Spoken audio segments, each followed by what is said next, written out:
out of the bat.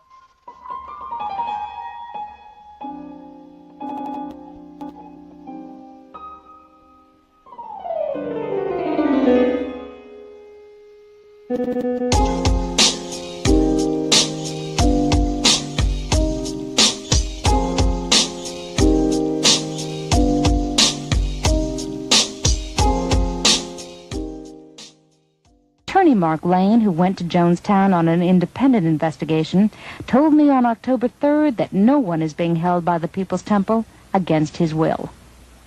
They're told that this person wants to leave.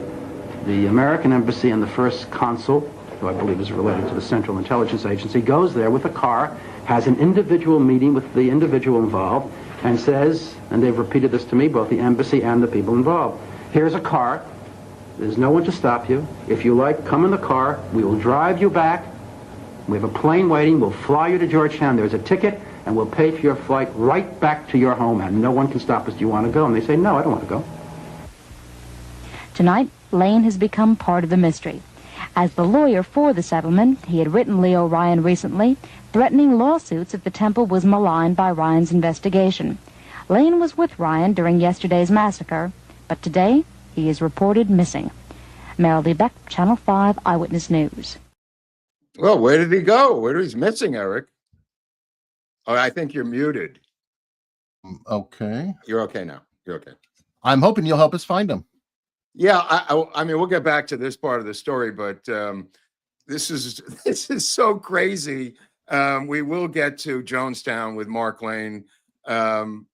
It's just the most craziest story I've ever heard as to what happened with him. He's in that particular situation, he's lying. Mark Lane is lying. He was hired for over $30,000 a month by Jim Jones to spin anti-CIA propaganda, and he is either deceived or in on it. I'll just tell you that right now, because it is not one of his most shining moments, and we will get into that. But I wanted to get into, first out of the bat, was Executive Action, which we didn't cover last week, the movie, because Oliver Stone is testifying on the Hill as we speak, and one of the first movies, which came out way before his in 1973, was Executive Action, starring Burt Lancaster and Will Greer and Robert Ryan. And it is a fairly accurate depiction of what occurred.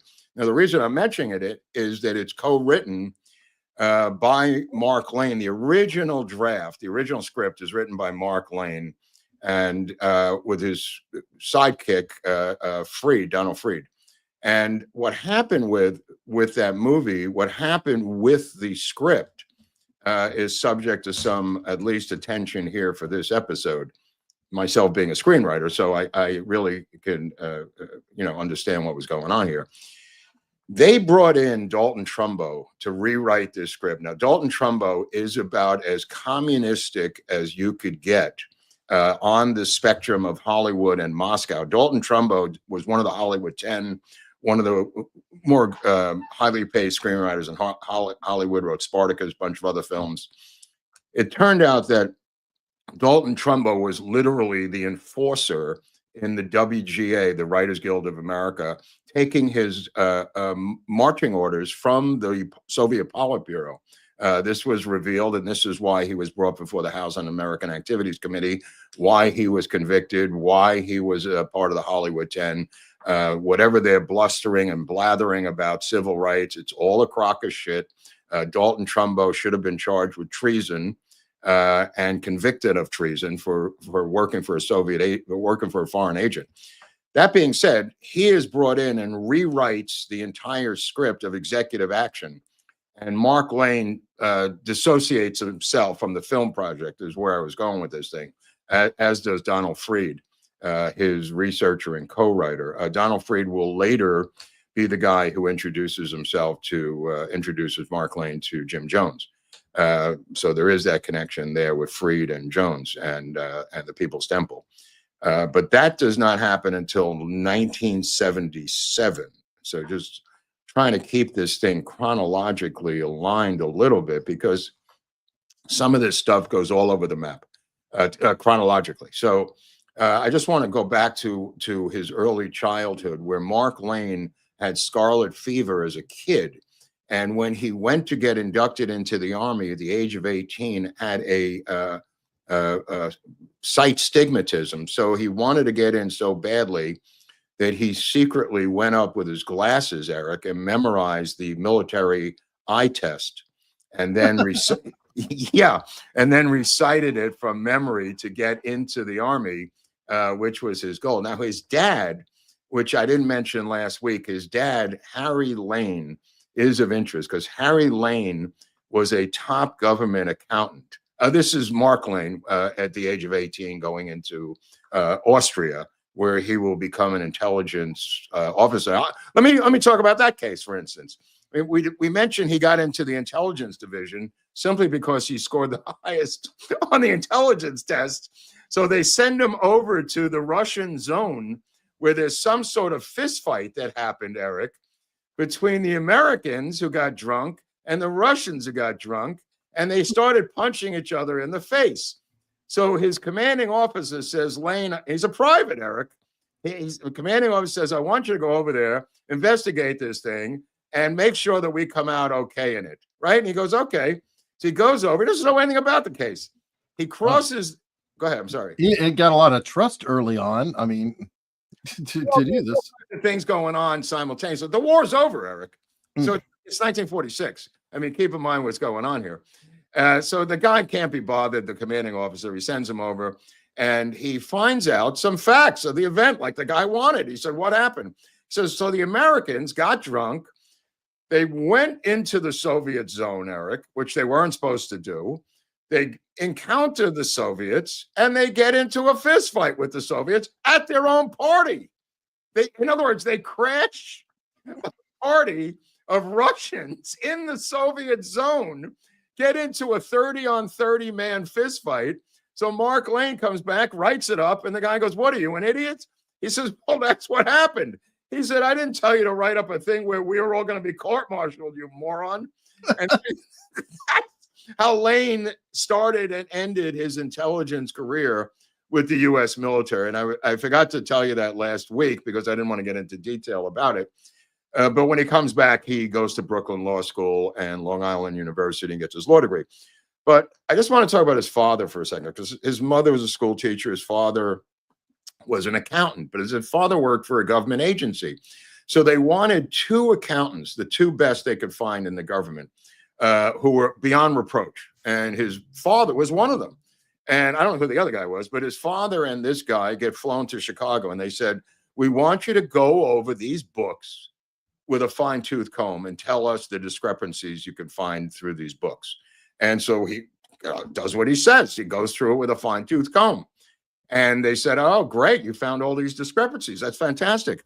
And he says, yeah. He goes, now what's going to happen? He says, well, wait till you see tomorrow. Tomorrow, front page, Al Capone arrested for tax evasion. Oh, shit. Harry Lane was one of two accountants selected by the federal prosecutors in Chicago to help convict Al Capone of tax evasion. And he didn't know it. They didn't want it to be influenced by giving him the information as to who the guy was.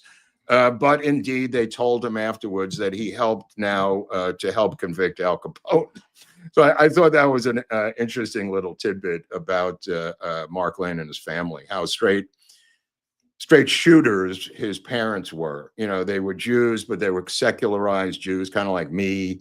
You know, they didn't go to shul, and they had their base of operations, the Lanes, was really outside of New York. It was Buffalo and Rochester, apparently.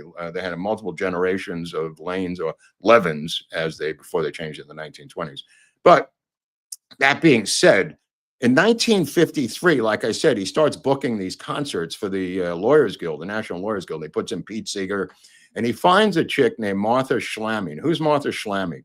Martha Schlamme is some sort of folk opera singer from Austria, and she's one of the people on the bill, this incredible vocalist. This is Schlamme. This is later on. She gets a record deal, and this is her live at the Gate of the Horn and other gigs, singing Israeli folk songs. Even in those folk songs, she sings a song blaming Hamas. for everything. And she was quite prescient about the future, Martha Schlamme. In 1953, and she was Orthodox Jew, escaped the Holocaust. She was from Austria. The family barely got out alive to escape the Holocaust. He meets her in Austria when he's over there doing stuff after the war. But then comes back, I think, and marries her in 1953. And they're a couple, it's just a married couple in New York, and they hang out with Pete Seeger all the time. And I don't know if they ever met Bob Dylan, but Pete Seeger was the next best thing at the time in the mid 50s, because he had so many albums out that he Pete Seeger ends up getting Mark Lane's wife a record deal on Folkways, which was the big folk label at the time. And she has his career until they get divorced. And I don't know what leads to the divorce, except in 1960, something happens that I'm going to tell you about. I'll be careful how I explain this. Last week, I said that Mark Lane, in 1960, he runs for Congress, a Democrat, not because he was in the state assembly. Now he's going to run as a radical lefty Democrat for Congress after he has turned over his seat to a Puerto Rican guy in the state assembly. Now he's going to run for Congress in 1962, Eric. And as he goes into the New York primary to run for Congress in the Democratic Party, a photo gets circulated around the press. The New York Post gets a copy. The guy at the New York Times gets a copy. And other reporters get a copy of this photo. And the photo, and I'll just describe the photo because I don't know what else to say to you about the photo. The photo is a naked Mark Lane with a full erection with a black gloved woman's hand stroking his member. That's the photo. and that ended Mark Lane's political career. That was it. He was done. I think, yes, it probably would. Yeah. Sorry, can't share that here. No, I don't have the photo, but I'm just saying I don't have the actual photo, but my investigative research has led me to that description of the actual photo. He denied it up the hill, but the reporters had received it. There was just too much gossip about the photo itself. It's clearly him. He's full size, laying on his side on a bed. Nevertheless, they played hardball with him, a guy who wanted to reform the Democratic Party in New York. Boy, was he in for for a rude awakening. He was ahead of his time. He's ahead of his time in many, many areas, Eric. He liked the ladies. Let me just put it that way.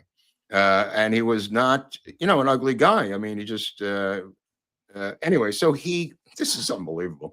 He goes to Denmark and he goes to Europe and he meets a girl. This is before the book comes out, 1964, I think it is, when the Warren Commission, when he's speaking around the world about the lack of evidence in the Warren Commission, he meets a girl in Denmark, and I wish I was him, because I've been to Denmark and there's a lot of wonderful girls there.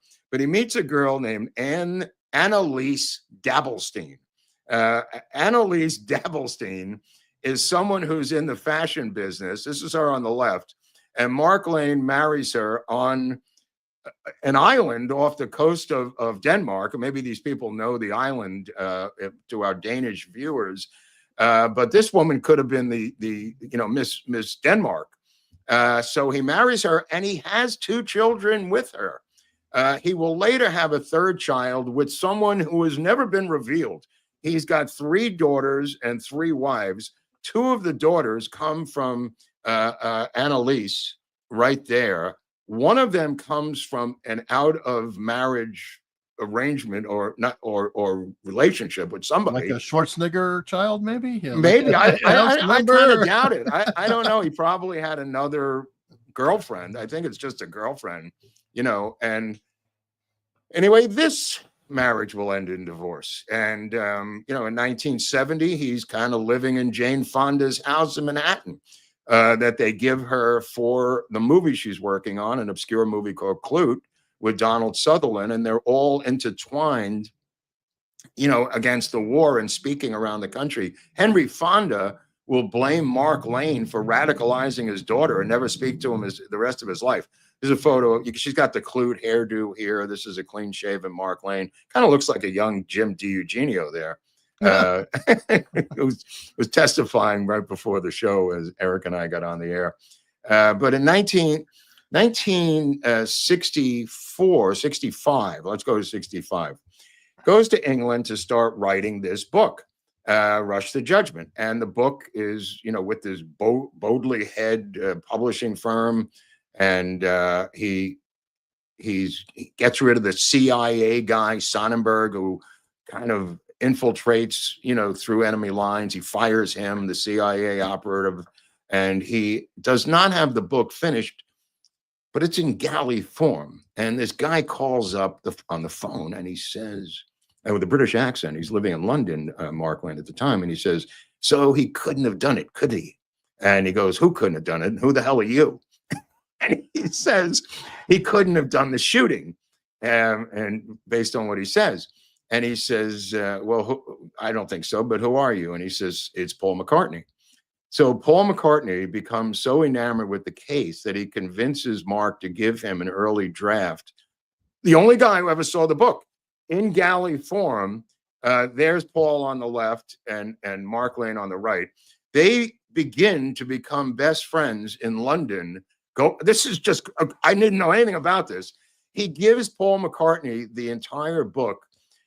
He reads it and then calls him up, and they become best friends. And he starts making these meals for him. And I don't know, maybe our British friends know about this. It's like sliced white bread covered with beans, some sort of Liverpudlian delight that Mark Lane would throw up eating. And then he took him out to a Polish restaurant. Mark Lane took McCartney out to a Polish. No, keep in mind, this is 1965 Revolver McCartney, so he's not unfamous. So he's not dead yet. I don't know about not dead yet, but he's not. He is not unfamous. This is not 62 McCartney. Just to be right. Just to be clear of where we are in the McCartney lineage. This is 1965. So they go to a Polish restaurant and they're eating in there, and tiny little restaurant. And these girls see McCartney through the window, and 100 of them rush in the restaurant. He grabs Lane and they run out the back door, and they're racing down an alleyway with like 75 girls chasing after them. And Lane is just so out of breath. He can't believe that McCartney lives like this. And they get back to the apartment, and Lane is just going, how do you live like this? And he says, well, we're kind of used to it here. And, in that McCartney sarcasm. And he then, gets into discussing the Warren Commission with Mark Lane. And he says, you let me read your book. He said, I think I owe you one. Here's a song that I'm working on. I just want to play it for you. And he goes, I haven't released it. Doesn't even have a name. And he takes out his guitar. And, oh, by the way, John Lennon's in the next room on a piano, just tinkering on a piano, according to Mark Lane. And, wow. and he takes out his guitar, folk guitar, acoustic guitar, and he begins to play this song for Mark Lane, which doesn't have a name, and he's never released it yet. And he's just tinkering with it. And he says, what do you think? He says, I don't know. I got a tin ear. I can't really tell. You're asking the wrong guy. He goes, it could be good. I don't really know. Maybe it sucks. And the guy goes, what's the name of it? He goes, I don't have a name. So a couple of weeks later, it's released, and it's a rare song called Eleanor Rigby. So Mark Lane was the first person to ever hear Paul McCartney play Eleanor Rigby other than the Beatles. Amazing. Which is kind of interesting. But it gets even crazier. They're working on the film. This is 65. They're working on the film. Emile D'Antonio's in London with him. So he sketches out what the film's going to be. D'Antonio. It's just going to be interviews. So he says, I think we need a score for the movie. Paul McCartney volunteers to do the entire score for the movie. So D'Antonio says, why should I hire you? You've never done a score before. And he says, what? He says, yeah, I know, but I think I could figure it out. He says, let me see the movie. He goes, I'm not showing you the movie. He refuses to show it to him so he could write or do songs. Okay, wait, it gets better. It gets better. He says, he says, what's the opening scene of the movie? He says it's a plane landing in Dallas at Love Field. Why don't you give me some music for that? He goes, what? He says, yeah, I just told you the scene. Let's see how you sound, big shot. This is Emile D'Antonio, who to Mark Lane's credit, says in the book he's a bit of a dick, right? But it's the only dick he's got to make this film, so he's got to roll with this dick. So he says to McCartney, let me hear something for a plane landing at Love Field. So McCartney just starts playing something on guitar. He goes, oh, that's absolutely boring. And this is what he says to him. And Mark Lane's just sitting there going, oh my God. He says, I wouldn't hire you. This is D'Antonio to Paul McCartney. And he says, all right. He said, I offered.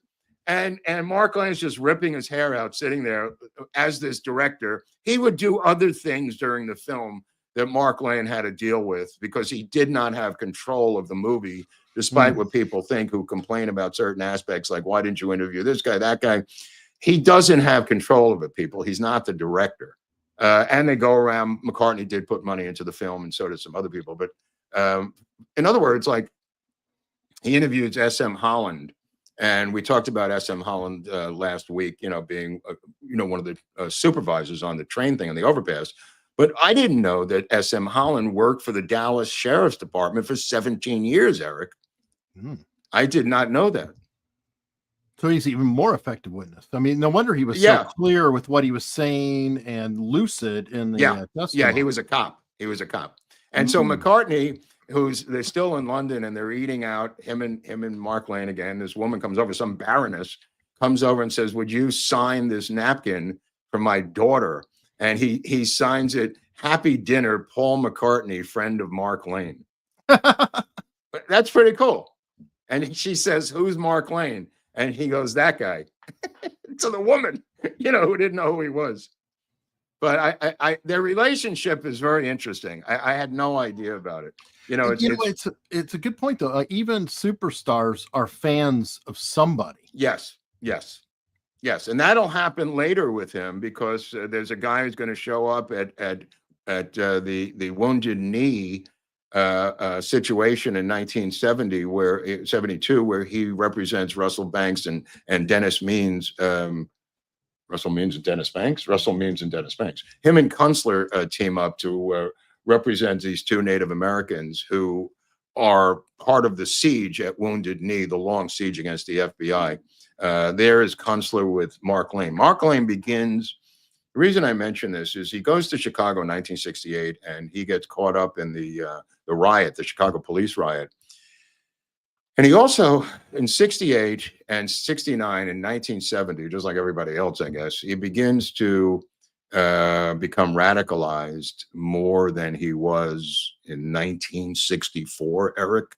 I guess it's only natural that would happen based on, what's going on in the country at that time. But in 68 at Chicago, he, gets involved with Abbey and Kunstler and Rubin and everything. He testifies twice at the Chicago 7 trial, once at the Chicago 7 trial, once at the Chicago 8 trial. And he gets kind of radicalized because he looks at himself as a William Kunstler type, and he begins to do more and more of these pro bono movement legal things. Jane Fonda can do that to any man, Eric, with her wiles. So I think it was Jane Fonda that kind of flipped him, despite what Henry Fonda says. I think it was the other way around. Yeah, I mean, in 1970s, he literally said, somebody asked him about his politics, and he says, I am a radical who is trying to be a revolutionary. Now, I don't know if he regrets saying that, but that's quite a bold statement to say for somebody who was a relatively liberal lawyer in 1964. But this is not 1964 anymore. There's really, the war has taken off. We're talking about 1968, 1969, 1970, where he then interviews all of these Vietnam vets who tell their stories in his book. But he, in 1967, he writes a book, which will come out a little bit later, called Arcadia. And it's about a case in Arcadia, Florida. I mentioned it last week about a guy named James Richardson. This is a copy of the book.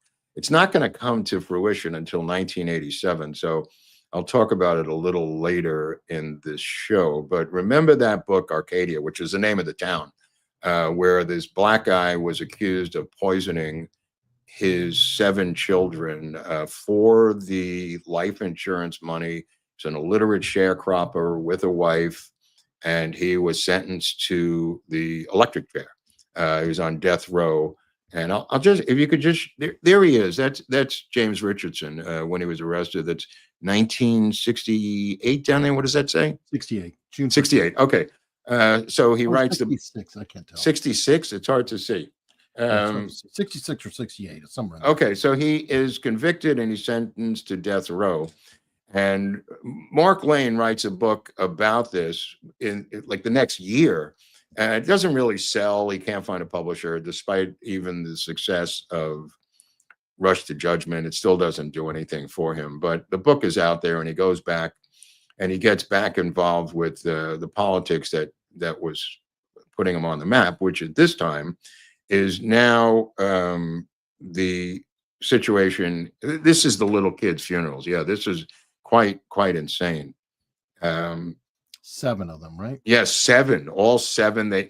It's a strange case, but I'll explain what happens at the end of this case. But in 1970, hooks up with Jane Fonda. He begins to speak against the war. He represents her because she's arrested for punching a cop in the face in Cleveland.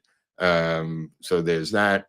But I wanted to just get back for a second to Executive Action, because that movie is really, with Parallax View later and some other films, begin to be literally the first.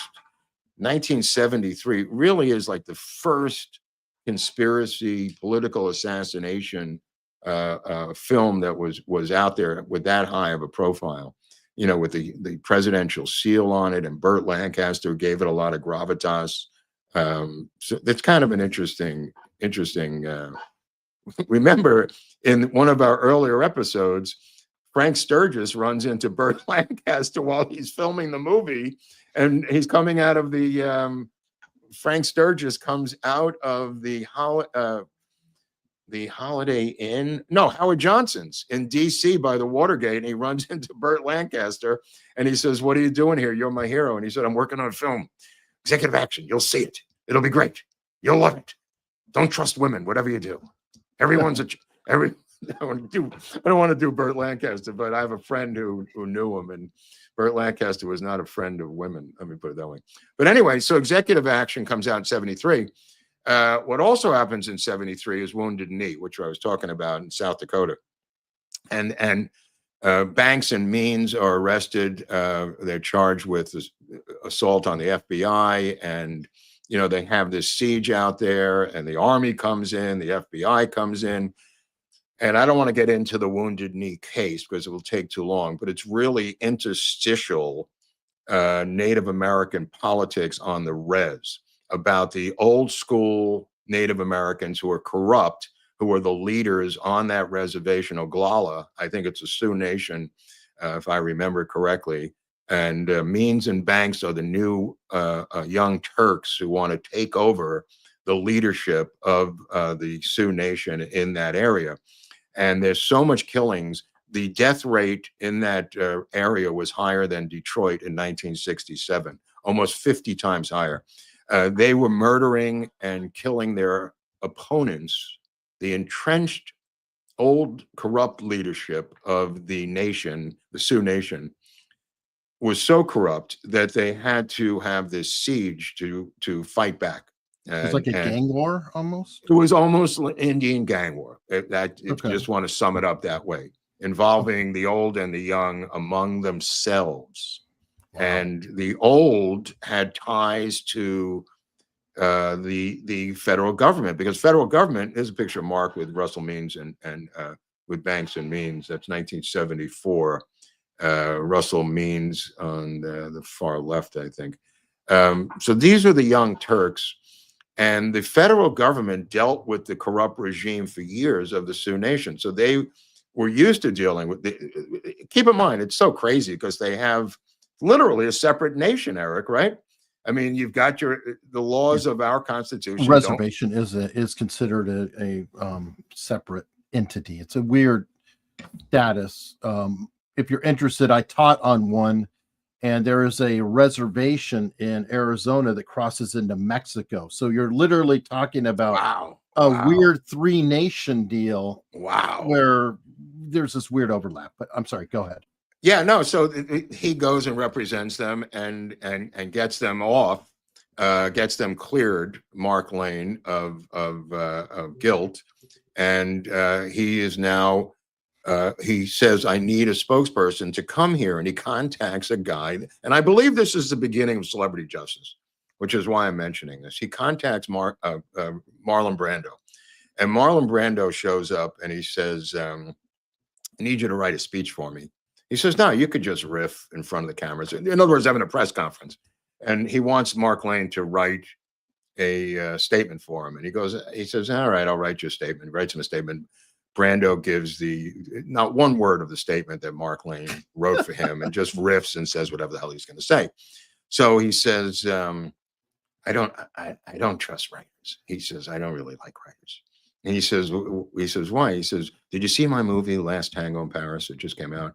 And Mark Lane says, yeah, I saw it. He goes, what do you think of it? He goes, well, I'm not a film critic. He said, I didn't think it was very good, but you were great. He says, yeah, I couldn't take my eyes off you, which is kind of true.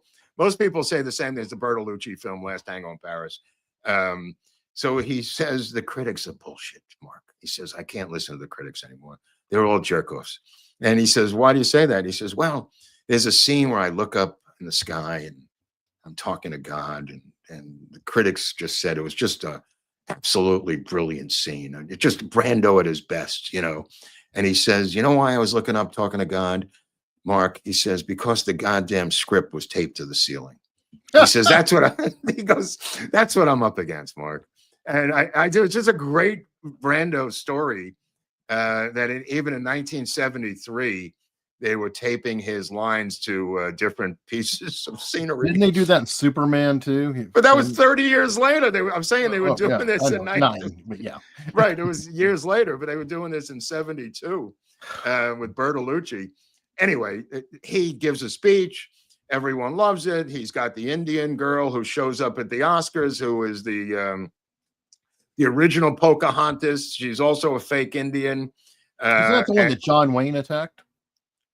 Well, everybody attacked her, but she claimed to be a Native American, and she wasn't. It was a lie. When she died, literally, I think 4 years ago, her sister came out and said, we can finally tell the truth about our sister. She made an entire career making believe she was Native American. And I went, I kind of knew that, but her own family finally came out after her death, after she had been honored by the Academy Awards, saying they apologized to her for her whole career being a mess because she was Native American, which was a lie to begin with. Anyway, that's a story for another day. Wounded Knee gets him off in 73, and 74, he begins to, work on various projects. And what happens is he gets into looking into the CIA. And we covered this a little bit in the E. Howard Hunt episode. So I don't want to rehash everything about the E. Howard Hunt episode, but Mark Lane is hired. We'll get into that in 78, 77, 78, to defend Liberty Lobby against E. Howard Hunt.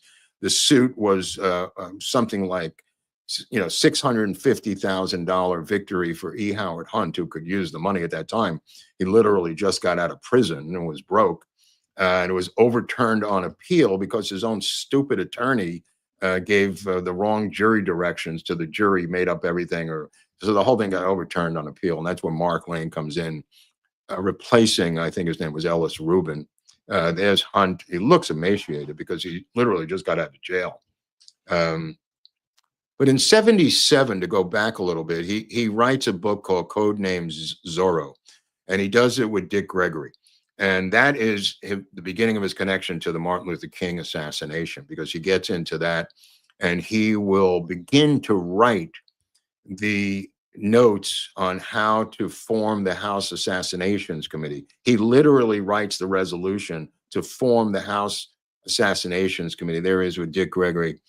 And he handpicks these congressmen to sign on to make the resolution the law. In other words, I guess they needed X amount of congressmen to sign on, like this thing with Luna. I guess she must have needed X amount of people to sign on to form a committee to investigate what they're doing now. He creates the House Assassination Committee and handpicks or convinces, let me put it that way, the different congressmen, starting with, I think, Herman Badillo, who was a congressman, a Puerto Rican congressman out of the Bronx, who was a big fan of Mark Lane.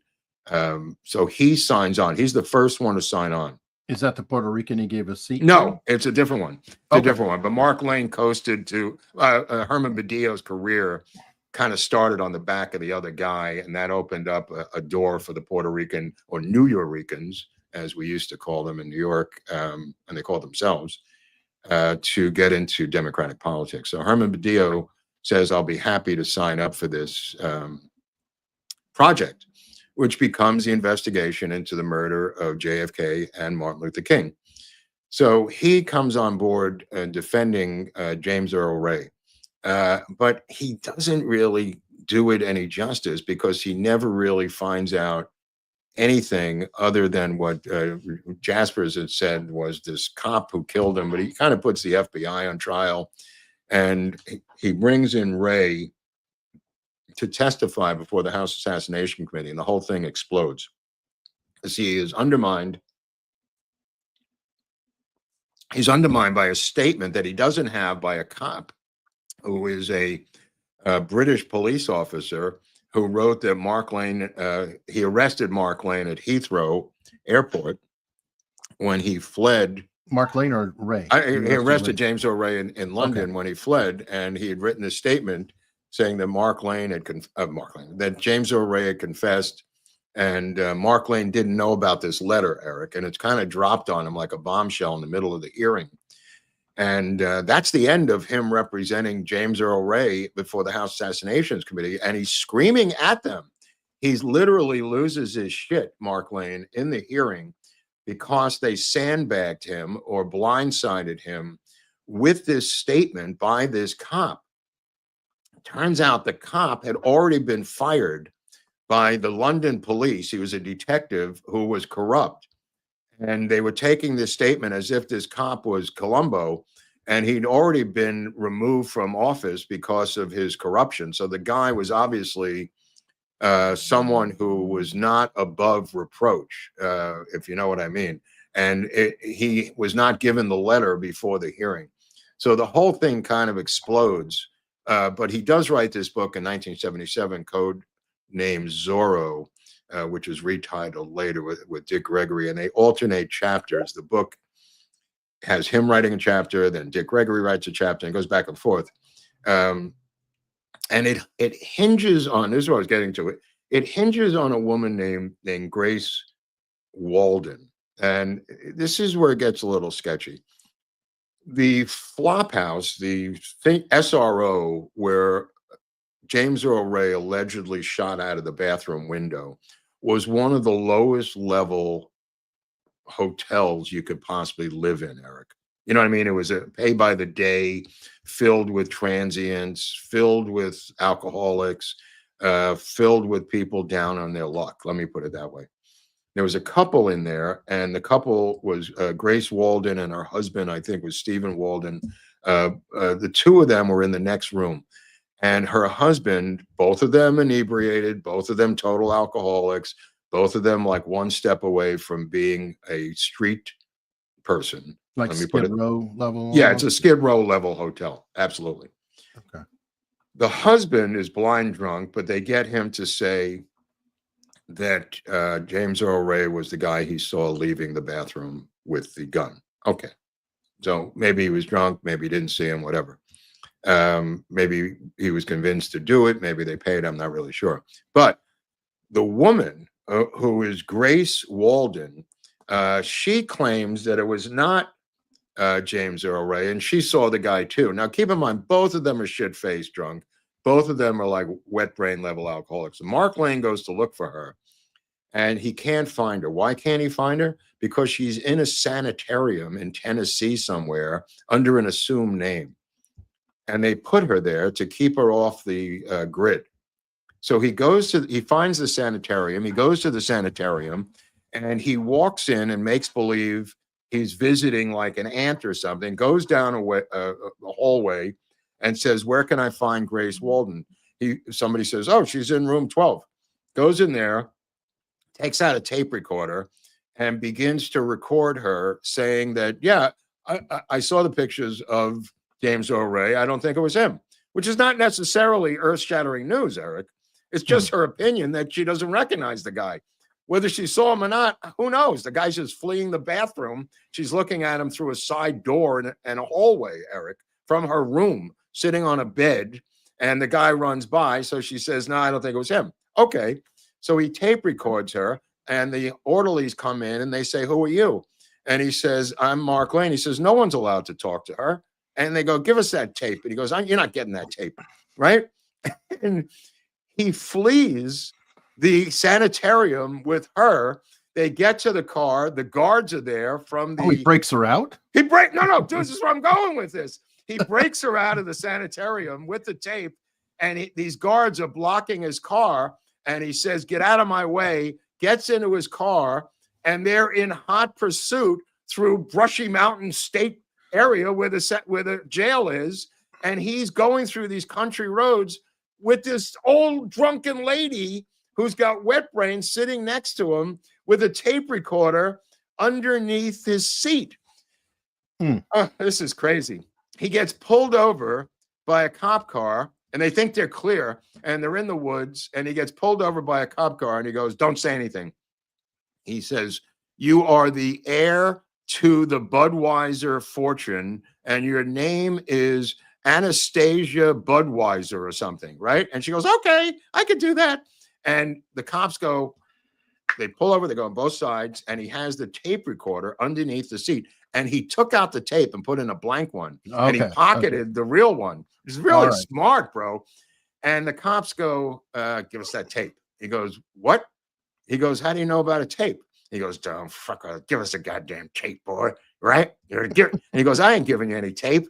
And he says to her, he says, "The only way I'm going to give them the tapes is if they pull out their guns." He says, "That is when I will give up and give them the tapes." But they don't pull out their guns. So he looks at their uniform. He goes, "Yeah, you're not Tennessee State Police." He goes, "What's it to you?" They were security with phony uniforms from the mental institution that she was in, with a car that looked like Tennessee State Police, Eric. And he says, "I don't have to give you anything." And he drives off. He gets to the train, and now there's an all points bulletin out to get her.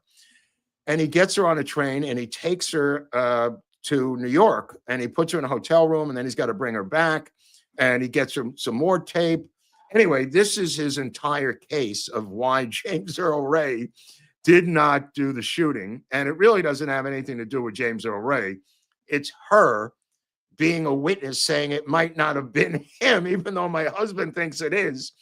It's just a crazy, crazy story. He puts her in a motel, brings her back to Tennessee, puts her in a motel, calls her on the phone, and he says, "It's Mark Lane." He says, "Is anybody with you?" And she goes, "Oh, yeah." "Are they there right now?" She goes, "Oh, there's some interesting things going on." And he says, "Okay, don't say anything. Put your stuff in a bag." And he does it again. Anyway, this is all supposed to be in the House Assassinations Committee hearing.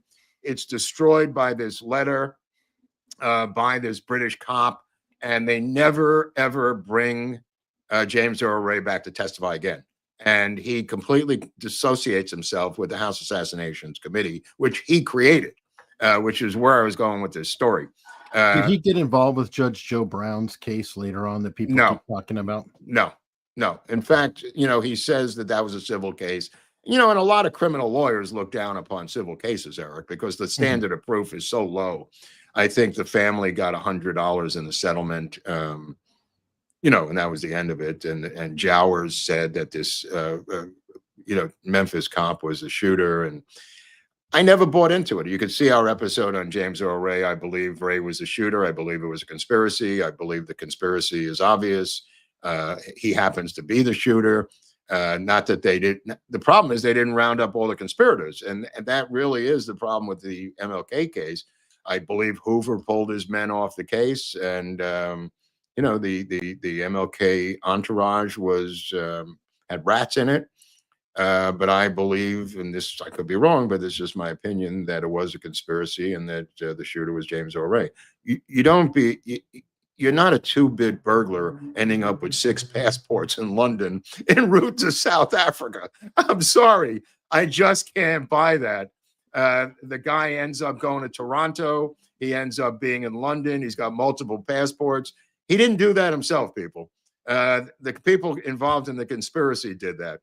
I'm sorry for your loss, but that's just my take on it. You could have your own takes on it, you know, but Mark Lane never makes a case as to who the other shooter might have been, whether it was Raul or not. That comes from James Earl Ray. Okay, so that happens, right? Now you have a situation in 1978 where he's brought into this case with E. Howard Hunt, and he puts E. Howard Hunt on the witness stand. And he gets E. Howard Hunt to admit under brutally brilliant cross-examination that he was not in Washington, D.C. when he said he was, which is an important date, Eric, November 22nd, 1963. And he doesn't bring his kids, who he uses in the first trial. The beauty of a second trial is you can use the transcript of the first trial. So he doesn't bring his kids to back up his story. And he doesn't really have an alibi as to where he was, Eric, on November 22nd, 1963. And that's because he was not at work at the CIA at Langley, and he was not at home. And he may have been in Dallas. Now, he brings in Marita Lorenz. But we're not saying he's a tramp. No, he's definitely not a tramp. But he brings Marita Lorenz in to testify. She never comes in.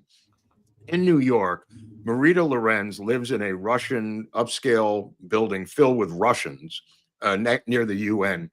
And her assignment, she's still working for the CIA, which is why I did not believe the testimony of Marita Lorenz.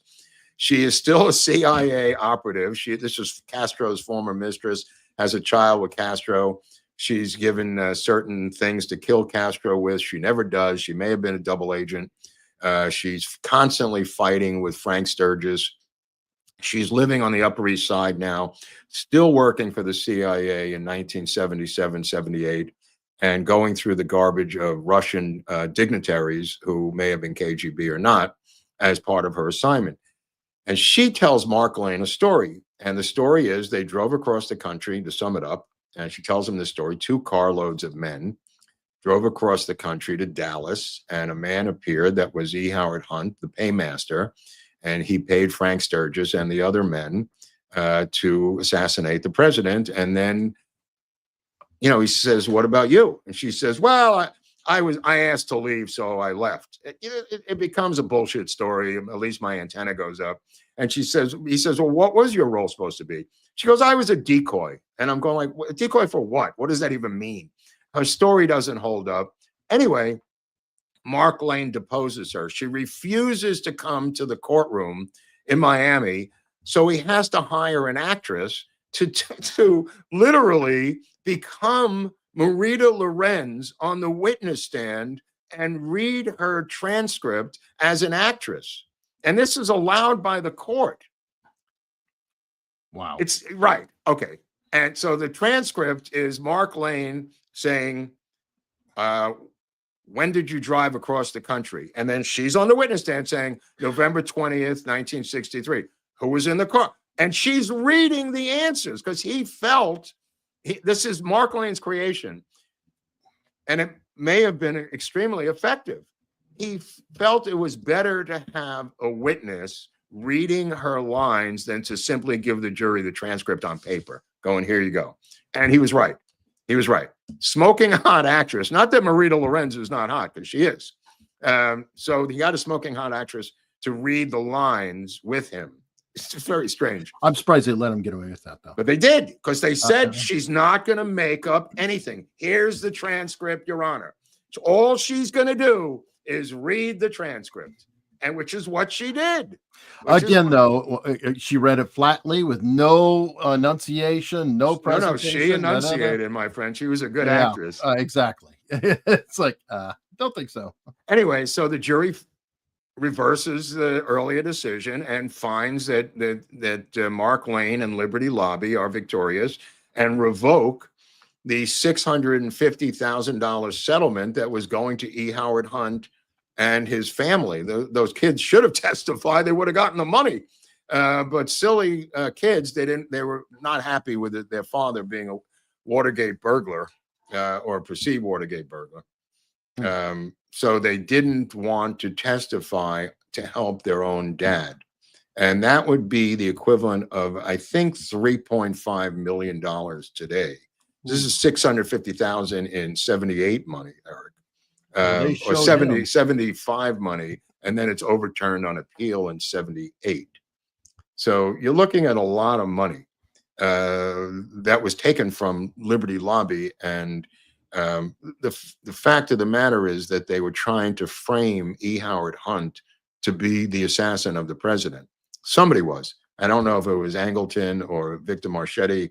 Marchetti says he got talking points from James Angleton.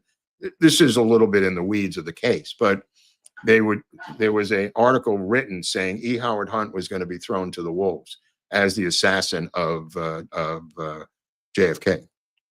That's what started the whole story, by the way.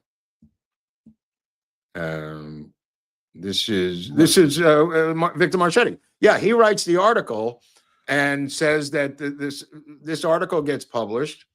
And in the article, it says that they are going to reveal in the upcoming months, if I remember the wording, that E. Howard Hunt was in charge of the assassins team, and the CIA was cutting their losses and throwing him to the wolves. And that's when he sues Liberty Lobby over the article for defamation. And in the first case, they had no evidence to prove anything that he was the assassin. So he wins that money, and then Lane puts him on the stand and shreds him in the second trial. Now, that being said, he is now done with that particular case, and in 78, this is also 78, he gets contacted by Donald Freed, and Donald Freed says, okay, well, he runs, like we said, he ran for president, but that was in 68. That was in 68. Oh, okay. Oh, yeah, I'm sorry. Yeah, we're now in 78.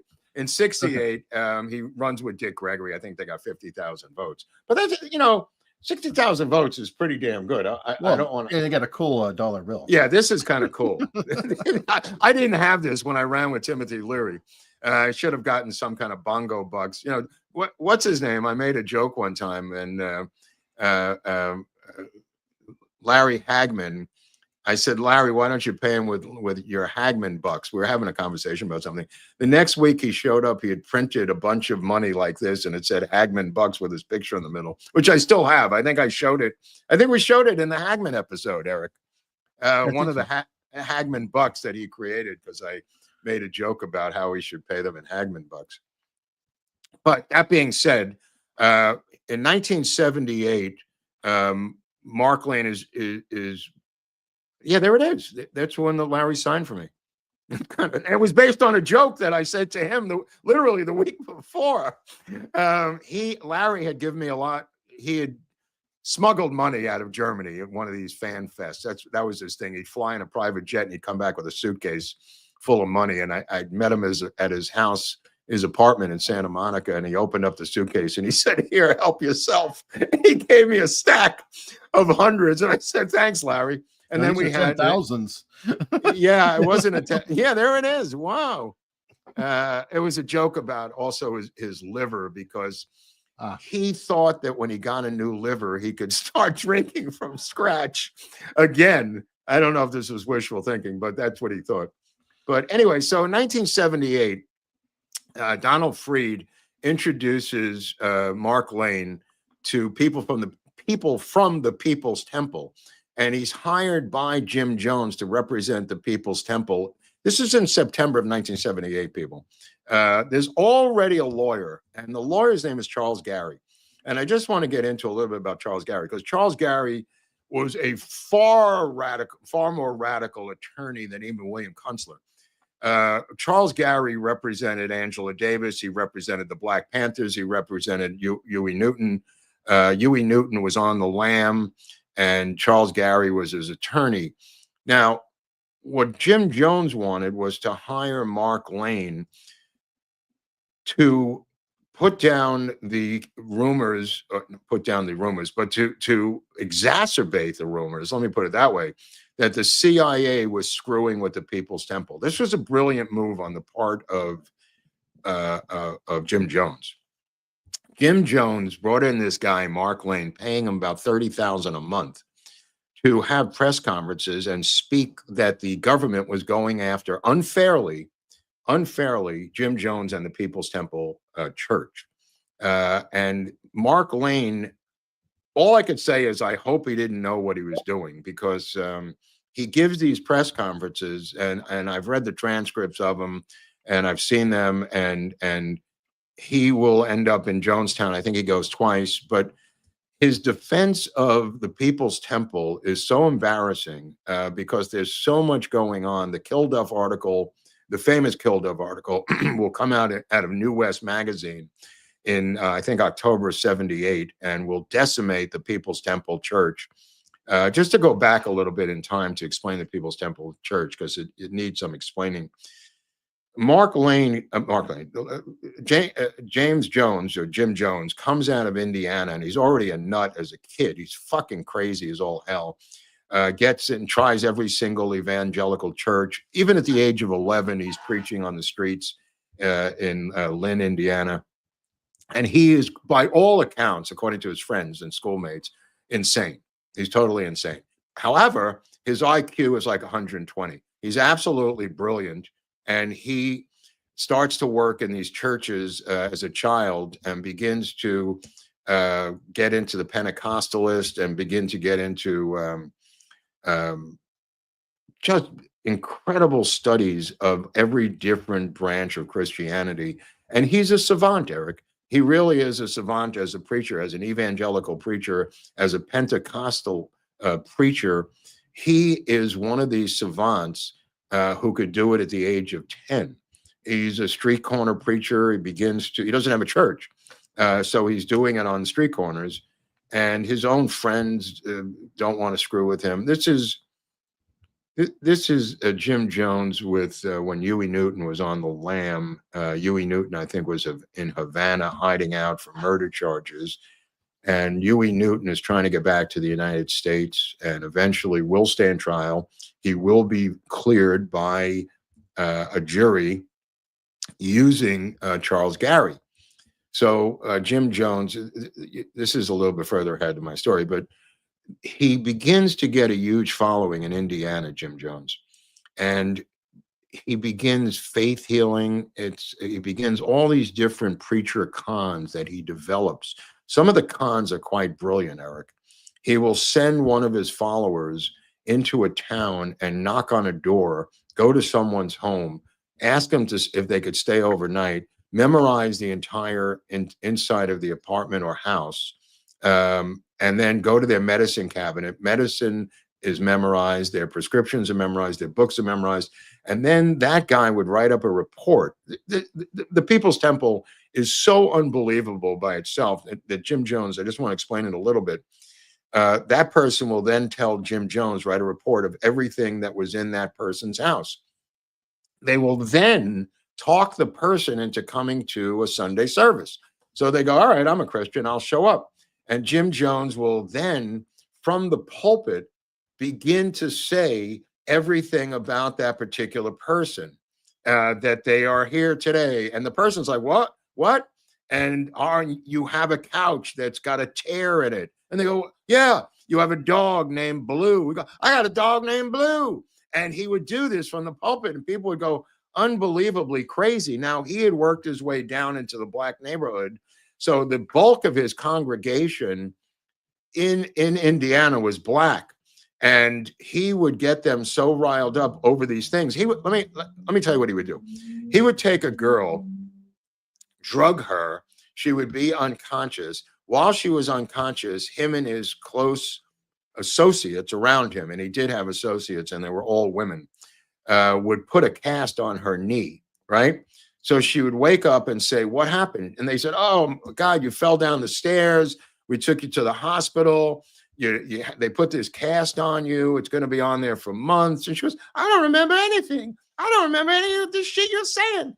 And you go, "Yeah, you're not going to be able to walk." So she's at the service, and in the middle of the service, they take her and they crack open her cast, and they go, "Let's see you walk now, Jezebel." And she goes, "Oh my Lord!" And she's walking because nothing's wrong with her knee, and she's not even in on it, right? Dude, the guy was a genius. He was a mad evangelical Pentecostal genius, and there's hundreds of these tricks that he did. Anyway, he gets a huge following. He gets tens of thousands of dollars in the coffer, and they say, "We can't milk Indiana anymore."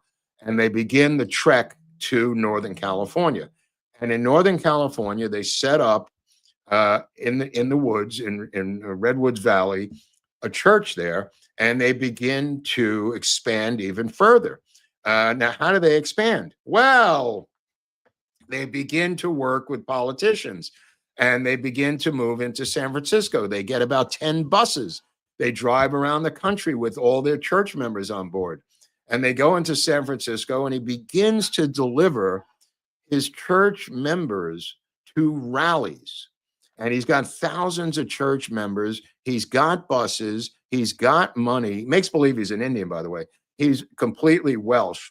And he says that he's Native American. So because his congregation is so ethnic, that he feels that saying that he's white is not going to help him. So he creates, again, for the 10 millionth time, this phony male Pocahontas story. Mm-hmm. Now, in San Francisco, he helps George Moscone, the mayor of San Francisco, win election.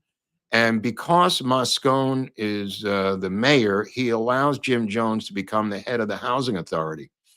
Jim Jones then hires all of his different church officials on salaries in San Francisco to work for the housing authority, and he's the head of it. He's the head of the housing authority, and he's got a salary. Everybody, kicks back their money to the church, and his payoff is that he delivers people to rallies and votes. Go back to that picture of Rosalind Carter. Rosalind Carter shows up at a rally in San Francisco, and there's 12 people there. And the guy who's the advance man, here's the Rosalind Carter picture. The guy who's the advance man panics, and they said, "Just call Jim Jones." This is how it starts. Jim Jones immediately, within an hour, delivers 10 busloads of his followers in front of the rally, and now she's speaking to 800 people.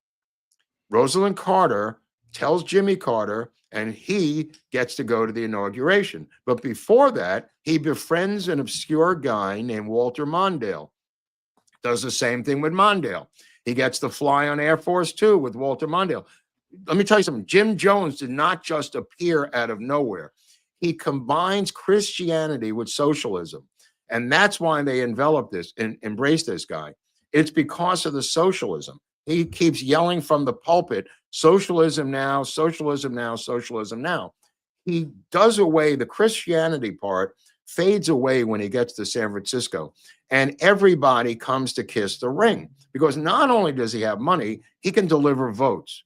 And in a tight election, this guy, and with Willie Brown, he does it with Willie Brown, he does it with Harvey Milk, he does it with Moscone, and he becomes the kingmaker of San Francisco. Now, San Francisco in 1977 is batshit crazy because this is post-Manson, and they are still the most far left, crazy freaking city in America.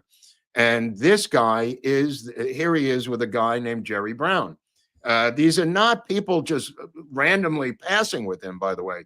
These are people who are in his camp, who come to the church to speak and to get what he is giving them. Now, They claim afterwards all kinds of cock and bullshit. Well, we didn't know he was a madman.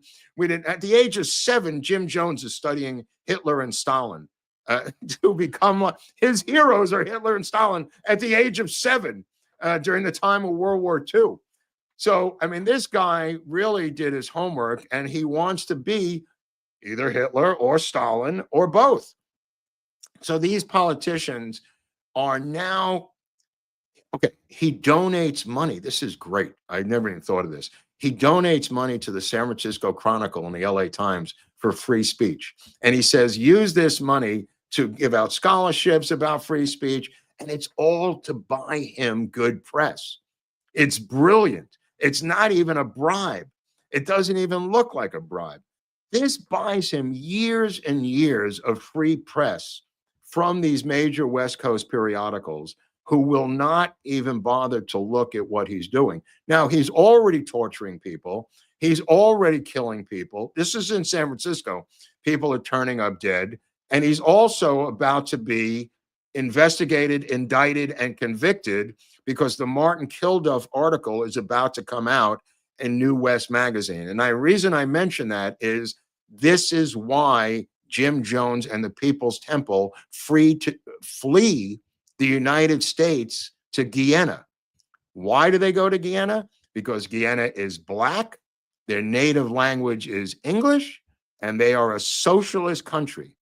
And those are the 3 reasons he bribes the new head of Guyana and buys this land. And, you know, I don't know, you have a map maybe of Guyana where it is, but maybe you could just show them, give people an idea. This is what they build. This takes them, and I believe that he had outside help with this.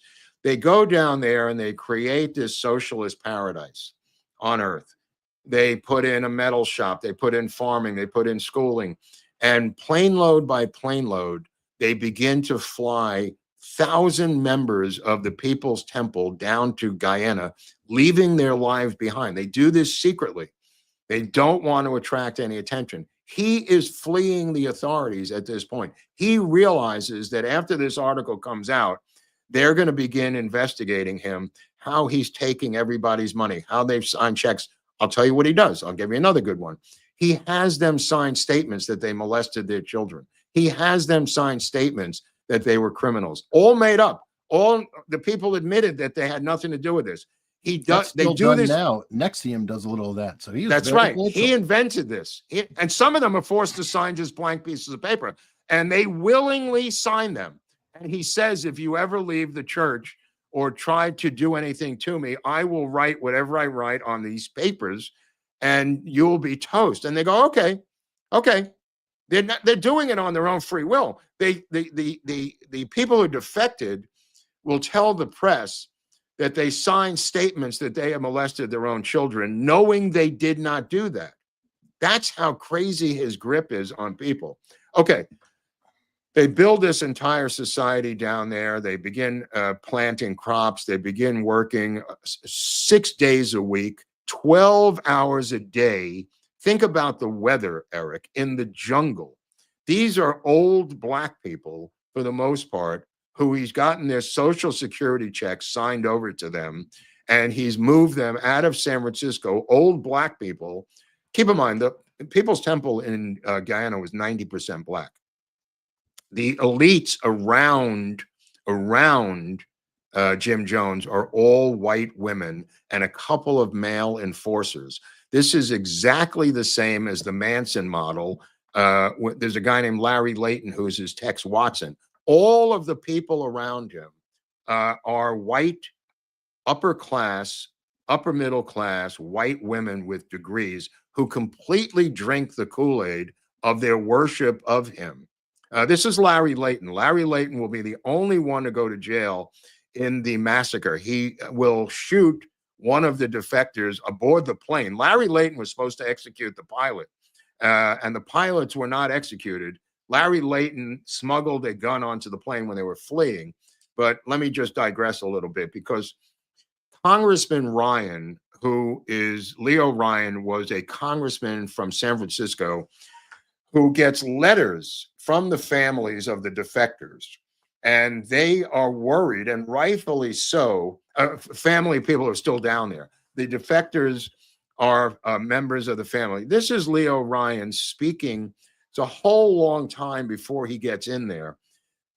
But nevertheless, Leo Ryan was a kind of a righteous, old school liberal congressman. And he had an assistant named Jackie Spear, who will later become the congresswoman who replaces him. Congressman Ryan did things like, if there was prison corruption, Eric, and it was brought to his attention, he would get himself locked up into the prison. He was a stunt-oriented congressman, a guy who physically did stuff, putting his own neck on the line. And this was one of the type of things he did. He negotiated with Mark Lane. I don't know if there's a picture of him with Mark Lane, but he negotiates with Mark Lane to come down there. Yeah, there's So Mark Lane, we'll get to the Mark Lane connection in a second, but Mark Lane is holding press conferences blaming. Here's Mark with Leo Ryan. This is moments before Leo Ryan's death. Literally minutes away, he will be killed. Now, earlier in that day, this is Mark Lane putting Leo Ryan in the front of the truck, which will try to get to the airport, and it won't make it. Mark Lane, we'll get back to Mark Lane, what happens with him. But Leo Ryan negotiates to come down there with a fact-finding team of newsmen from NBC News, cameramen, photographers, writers, an entire NBC News crew comes down with Mark Lane, and they come in with these two little planes. You have to land in Georgetown, which is 150 miles away. That segment you showed at the beginning saying, we'll give you a car you can drive out. There are no roads. There are no roads between Jonestown and Georgetown. There's no road. So whatever he was talking about, he was full of shit. The only way to get from Georgetown, the capital, which is 160 miles of jungle, Eric, away, is to go upriver like something out of Apocalypse Now for 17 and a half hours in a boat with a motor, okay? Or to fly in on a dirt landing strip like that with a little plane. That's it. So these poor people, A, they didn't have their passports. B, they didn't have money to get out. C, they were in the middle of the jungle. They were literally prisoners. Not that they wanted to leave. They were completely brainwashed because of sensory deprivation. The sensory deprivation that Jim Jones had learned from the masters, and the Moon people did the same thing with Reverend Moon. The SLA did it with Patty Hearst. Synanon did it with Chuck Dietrich. it all came out of the Koreans. The sensory deprivation that they did, there were no phones at Jonestown. There were no radios at Jonestown. Think about 1,000 Americans living there 24/7 in the jungle. They've got schools, metal shops, agricultural stuff, bands playing every night, electricity, but there's no sleep. There's no newspaper. There's no radio, no television, no news of the outside world. Complete sensory deprivation, and Jones owns them. He goes on the loudspeaker out of the Korean style, which he admits his model was North Korea. He says that with no embarrassment because he has made deals, by the way, with the Soviets. He is in bed with the Soviet Union. He's not a Maoist. He is in bed with the Soviet Union and visits the Soviet embassy, which is also in Georgetown. We both have embassies there. U.S. has an embassy filled with a CIA guy posing for the State Department, and the Soviets have an embassy. The Soviet delegates will come and speak at the temple repeatedly, and they have a very strong relationship with Jonestown. In fact, the Soviets have offered, if things go bad, to move all 1,200 people to the Soviet Union with Soviet airplanes. This is where this has gone now. The Soviets said, we'll give you a code, and we'll give you a code, and if things go bad, because he says, this is unbelievable. The year before, Jim Jones stages an attack on Jonestown. He has these things called White Nights, where he puts the loudspeaker on, he blares the sirens, and everybody's trained. He's got weapons down there. He's got rifles. He's got everything ready to go. A guy working for Jim Jones starts shooting a rifle at night through the bushes at Jim Jones. They go crazy. They all get assembled. He's working for him. It's a phony staged event. Mark Lane thinks it's real. Mark Lane, I hope, thinks it's real, because otherwise he's a complete psychopath. I believe that Mark Lane was duped into this belief. A lot of people were into thinking that the CIA, using emissaries, was trying to overthrow the People's Temple and destroy it because it was an embarrassment to the United States government. I believe the Soviets were involved in this propaganda attempt. This was a double propaganda attempt. The Soviets were trying to embarrass the United States government. The Soviets were never going to fly them to the USA. The Soviets, I believe, put money into the creation of this, because when you look at the beginning of Jonestown, hundreds of thousands of dollars are invested into the creation of Jonestown as an agricultural community. And it's got the fingerprints of the Soviets all over it.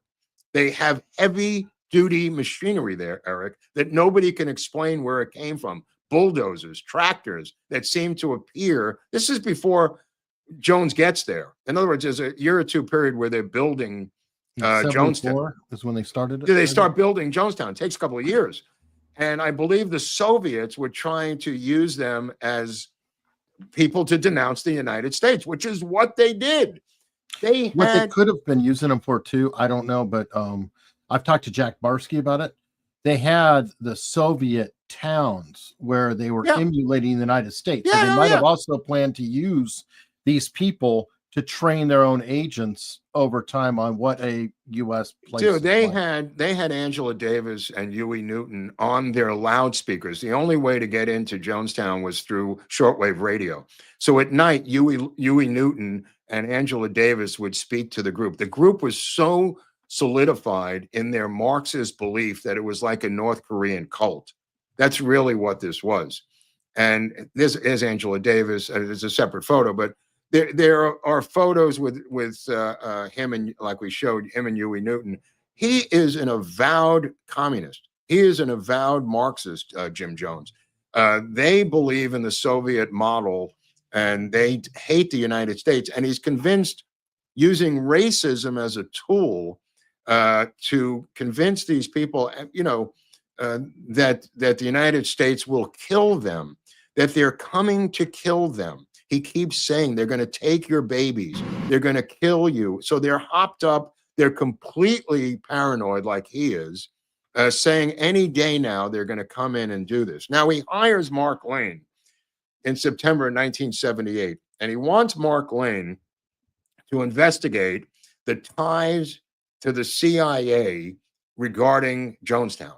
And Mark Lane says, well, look, I investigated this, it was true. I investigated that, it was true. And I am saying that when we do get the documents in discovery through FOIA, it will show CIA involvement in the People's Temple trying to undermine them. This is what what Mark Lane does.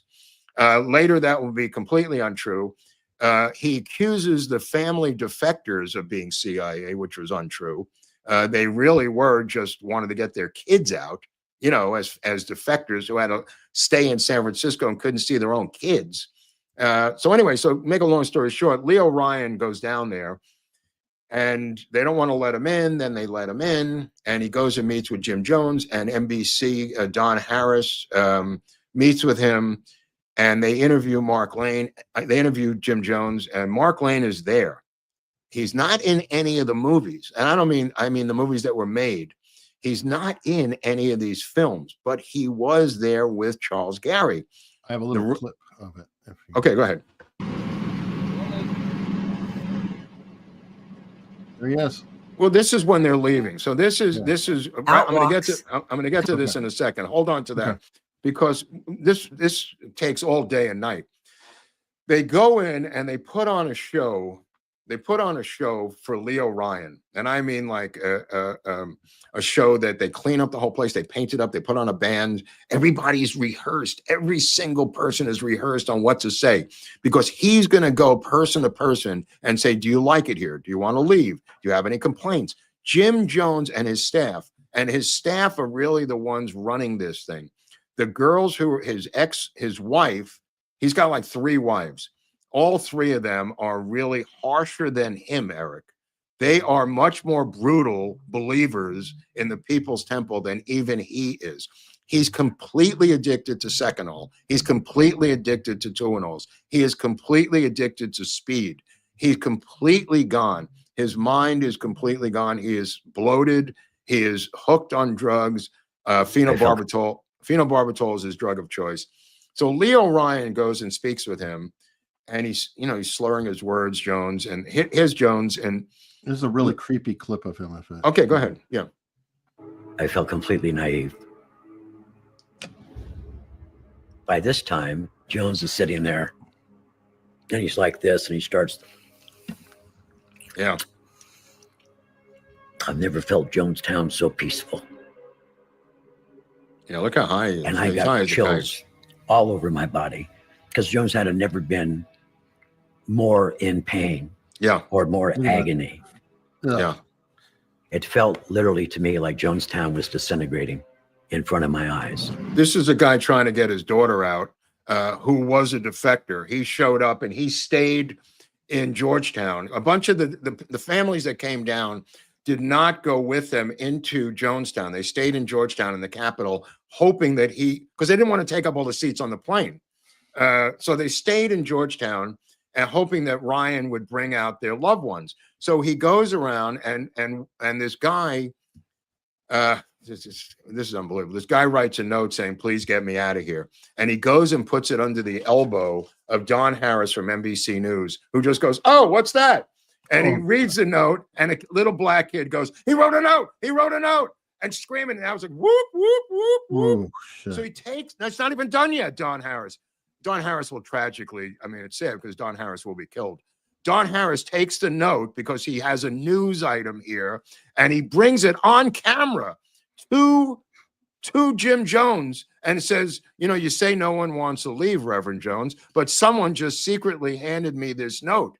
And he gives him the note, and you could see Jim Jones getting angrier and angrier and angrier. And that may have triggered him to go to, code red. And he looks at it and he says, this guy wants to leave. All right, we'll let him leave. Let's see if we can bring this man around. And you see Jim Jones with the guy and this black girl who teamed up to try to get out. And in fact, he says, you can come back whenever you want. I'm going to let you leave. And you two can come back whenever you want. So he says, the guy goes into the bunk to pack his stuff, and there's 6 security guards in there waiting for him. And he thinks they're going to kill him in the bunk. And he goes in there and he packs his stuff, and they won't let him out. And Leo Ryan goes into that bunk and says, is there a problem here, boys? And it's 6 giant black guys who are going to kill this guy right in there. And he walks them out. They get to the plane, and everybody coalesces at, walks to the truck. Now, the truck is going to drive for miles to the airstrip. Just understand the physics of it. Go ahead. Let's see what you have there. Sorry, that's a video of them leaving. Oh, okay. Time now. He's going to go and this is Mark Lane walking Congressman Ryan to the truck. The truck will take them to the plane. The plane will then fly them over the jungle to Georgetown. This is the only way out. There's no road. There's no nothing, right? There's some trails in the jungle, but there's nothing. Is that his Psycho over here?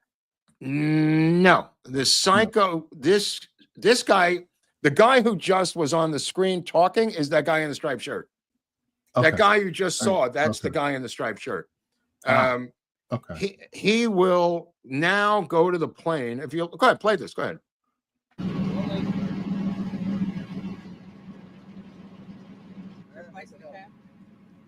Out walks Congressman Ryan, and he's got blood stains on his shirt.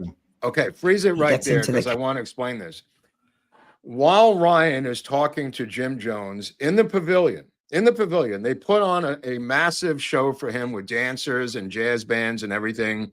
Ryan makes that speech that you showed that photo from. Mhm. Ryan's calmly talking to Jim Jones. A guy comes up behind him, grabs him in a headlock, and begins to cut his throat with a giant butcher knife. And they wrestle the guy to the ground. Mark Lane is one of the guys who wrestles him to the ground. And it's one of Jones's guys. And Jones just stands there calmly watching the entire thing. The guy cuts his own hand by accident. He's cutting his throat. He's attempting to cut Leo Ryan's throat, but he cuts his own hand, and they wrestle him to the ground. And Mark Lane gets the knife out of his hand. And the blood on Ryan's shirt is the blood of his assassin.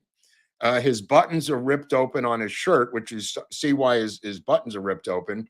Jackie Spear is his assistant. She will later become a congresswoman for many years from San Francisco herself. But you see that blood? I guess the buttons are still intact, but his shirt is open. That blood is from the guy who tried to kill him. Go ahead, run. You can run that. And he's got blood stains on his shirt. He gets into the cab of the truck, and the truck takes off with the airstrip. Okay.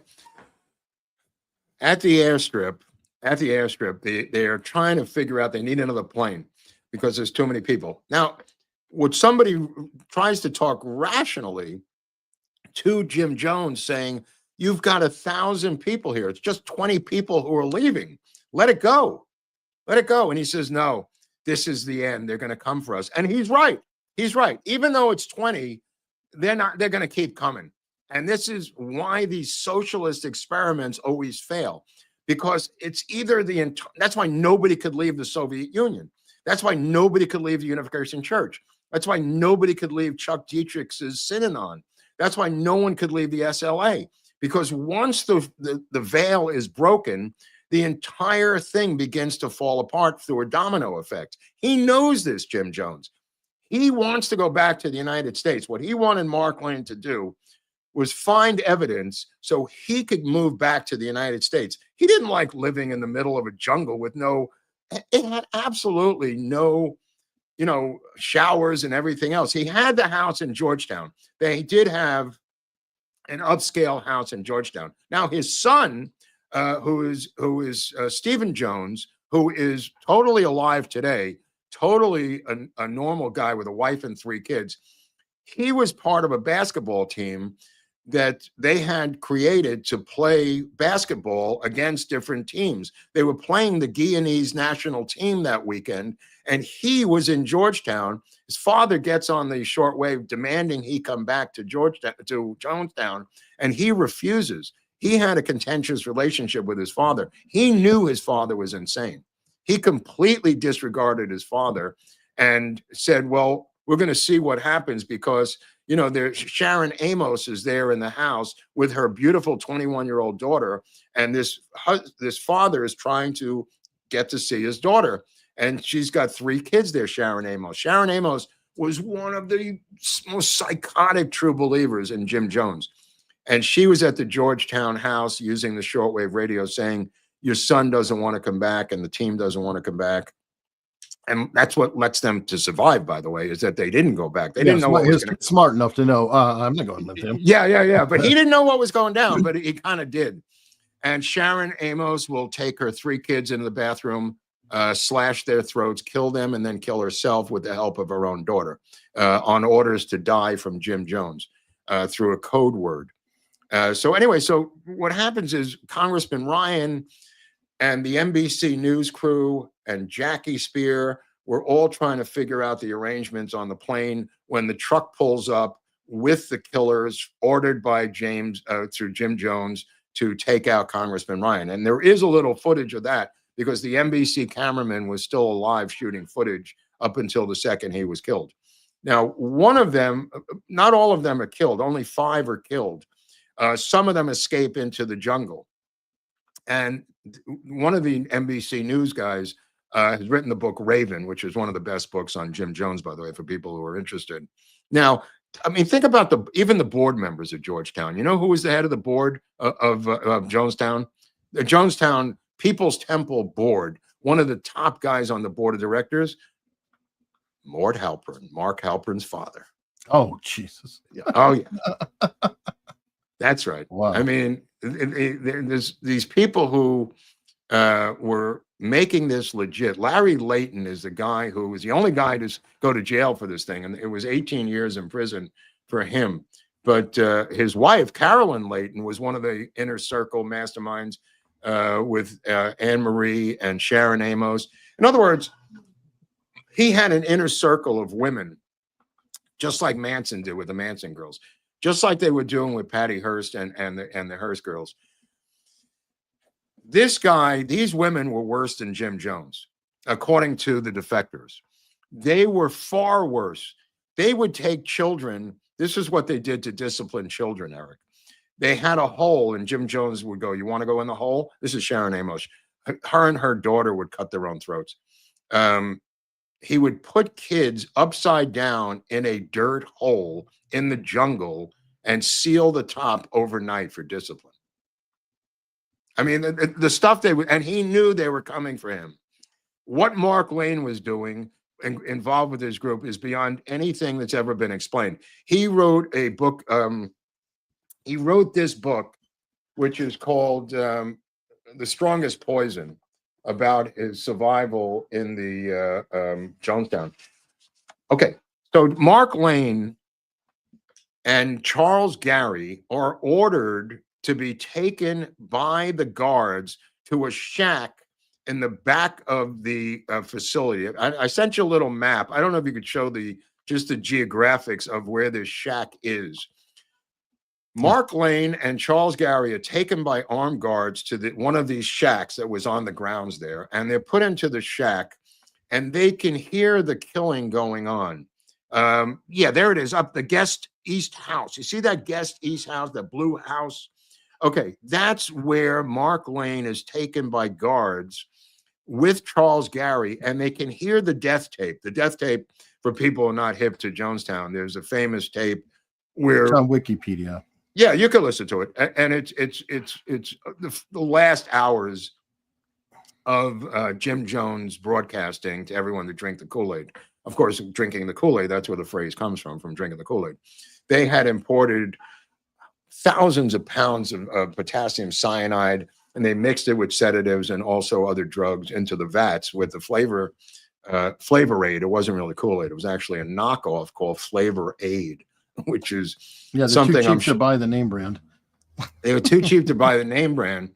But the reality of it is, I'm sure Kool-Aid has had incredible nightmares and marketing headaches over this thing since it happened, because it wasn't Kool-Aid, it was Flavor Aid. You know who else had the headache? Timothy McVeigh did not use a U-Haul. He used a Ryder truck. Same thing. But this becomes, unlike what you just said, drinking the Kool-Aid becomes part of the American vernacular, said by every single part of pop culture for 50 years since then. And if they could have said drink the Flavor Aid, it would have been Kool-Aid's greatest day, but it wasn't. So a lot of them wouldn't drink it, so they would inoculate. They filled up intravenous. First, they killed the children, and then once the children were gone, then there was nothing for the parents to live for anymore. They were raised communally. Nobody really had their own children anymore. It takes a village, as somebody famously said, and the village was a Marxist socialist village where one guy left his boy behind, and he said, you know what, I got to get out of here. And he wasn't even raising his own kid anyway. You know, they were being raised by the people in the village. So they didn't have intact nuclear families. The people who defected, who were on the outside, they were trying to get their kids out. But the people on the inside were not in nuclear family setups. The children were being raised separately, like a communist society, being indoctrinated. Like Scientology does now.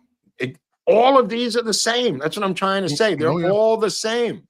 The system is the same.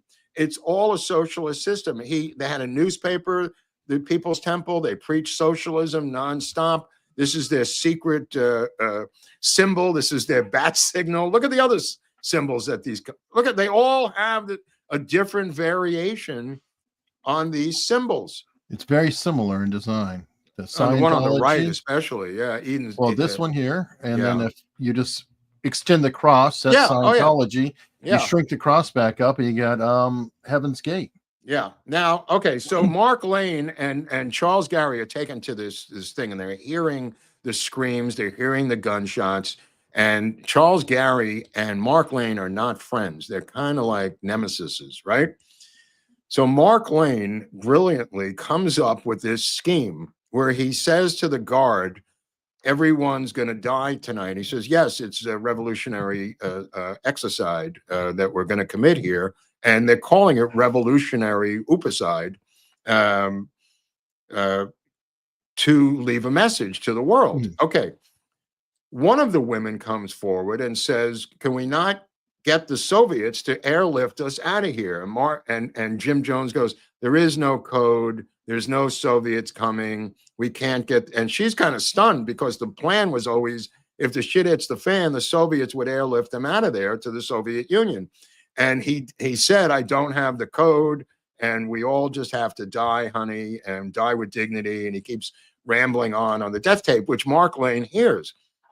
So Mark Lane and Charles Gary, Mark Lane goes to the guard and says, listen, if everyone dies, nobody is going to be able to tell the incredible, great story of the amazing work. He goes completely street Brooklyn on him, using his street skills, realizing that he's literally an hour away from being one of the Kool-Aid drinkers. He says, if I were you, I would let us go so we can have a press conference and explain to the world what happened here tonight and give the true and only story. So the guard goes, you know what? You're right. Go down that trail into the jungle. He says, go down that trail into the jungle. I'm going to look away. And they grab their stuff. And he says, Charles Gary grabbed his hairdryer among the different things. They grabbed these suitcases and they fled into the jungle. So they get into the jungle and it becomes a comedy of errors. They're completely lost in the jungle. Mark Lane opens up his duffel bag and he's got 3 pairs of brand new underwear that he starts shredding, and he ties white tags on the trees so they won't keep going back to the same spots. And Charles Gary and him, keep in mind, it's 100% humidity. They're in the middle of the night in the freaking jungle. They don't know where they're going. And they finally, exhausted, sit down on a tree, on a log, laying there to catch their breath, right?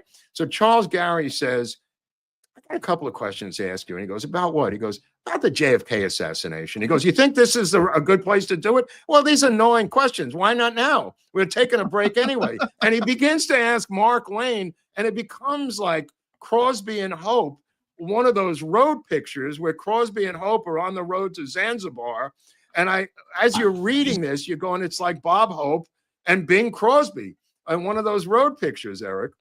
So they keep getting lost and they keep going around in circles. Eventually, they will run into the Guyanese army that comes in the morning to see what the hell's going on. Because in Georgetown, they send out the bat signal that everyone's gone. And the Guyanese army will come in the morning.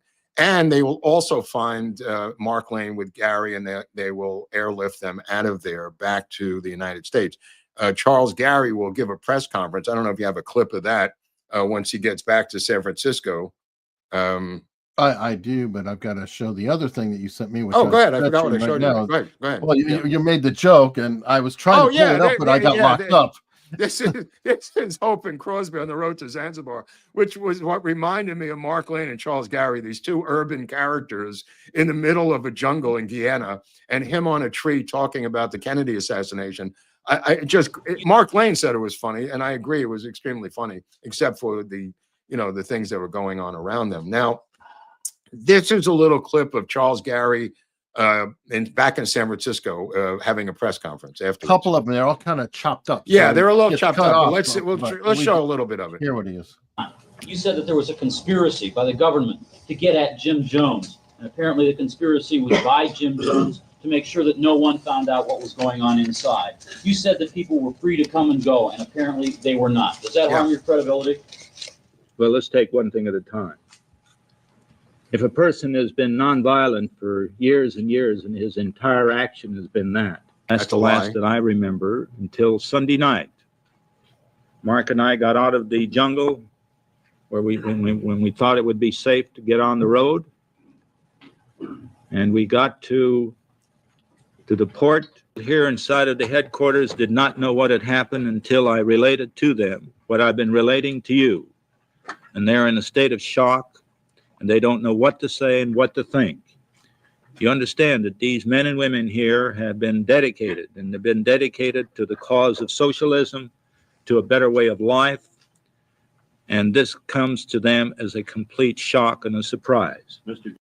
Okay, that's enough of that. Let me just fill this in here, because what Marcellin Jones does, his wife, is she writes this communique, which I don't know if I gave you a copy of it, but she takes the suitcases. There's millions of dollars at Jonestown, millions, and she puts them into 3 giant suitcases and gives them to one of their closest aides and says, deliver this to the Soviet embassy. She issues a communique, which I have a copy of, and she says, this is my last will and testimony to deliver this money to the embassy of the USSR in Georgetown. And I believe that the Soviets were involved in this operation from day one. Their claims that the CIA were undermining them is a crock of shit. What the CIA was doing was monitoring stuff during the Cold War as to what the hell is going on down there. One guy was CIA, obviously, in the State Department under non-official cover in Georgetown, and they were monitoring the Soviet embassy, like they were doing all around the world. But her leaving all this money to the people of the Soviet Union really is a great final statement on the part of Jim Jones's wife, and really a fitting end to this cult, which is what it was. It was another socialist attempt to create a utopian society, and immediately afterwards, if you go into the press conferences, immediately afterwards, they begin to say that they just didn't do it right, Eric. If they could just they went a little too far. We have to keep practicing on this utopian society, and one day we will get it right. They don't even skip a true beat. Scotsman fallacy. Right. It really wasn't socialism. We missed that part, or it really wasn't that. Right, exactly. And Jim Jones, he did so much good for people. There are panel discussions on PBS, which I don't know if you have any of those, but I sent you one with Phil Bronstein where they had right after Jonestown, it was like the next day, PBS in San Francisco, QED, I think, did a little news clip about it. I have some clips. Hang on. Let me see what they look like. Look. For the last 2. Yeah, I broke up QED stuff. Okay, yeah, just show me one of the QEDs, because I think 2 days, the People's Temple on O'Farrell Street in San Francisco here has been, like the Patty Hearst story, a media event. The crush of reporters, international, national, and local, has been met with virtual silence from the some 25 Temple members left at the Temple headquarters here. Well, let me just talk over that, because you could hold that for a second. It's got a little distortion. The fact of the matter is, immediately after the largest murder in American history of non-civilians up until 9/11, they begin to spin that the socialism was just not run properly, and they did a lot of good, and the politicians begin spinning and spinning and spinning, distancing themselves. Those people that you saw there beginning to distance themselves from the socialist in chief, who was Jim Jones. See the guy with Phil Bronstein? You see that one down below there, the yellow? Yeah, click on that one. Even after the mass suicide reports, it was much the same at the Temple. More waiting, more relatives, and a lot of hecklers, reflecting a neighborhood hostility towards the Temple we found was pretty widespread. That hostility was there despite the fact that most Temple members left, like their neighbors in the Western Addition, are black and working class. All right, just freeze that for a second. I just wanted to say something about Phil Bronstein.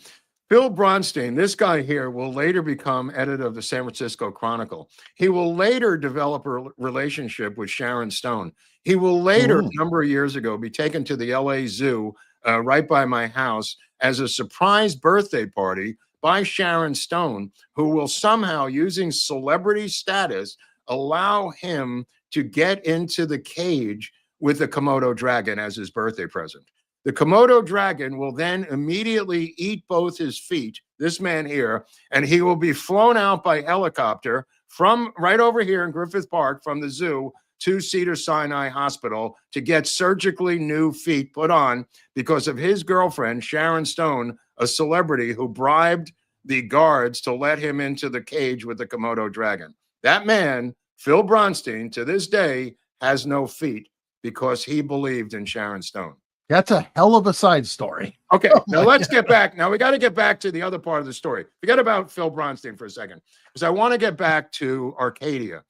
Arcadia in 1987, this guy, I don't know if you have, show some photos. There's a photo of James Richardson on death row, and there's a little photo of him sitting on the bed that I wanted to show. And this was taken in 1968 of the different photos of the Arcadia case. Let me see if you found that one. Not that one. That's him on death row that he snuck the camera in.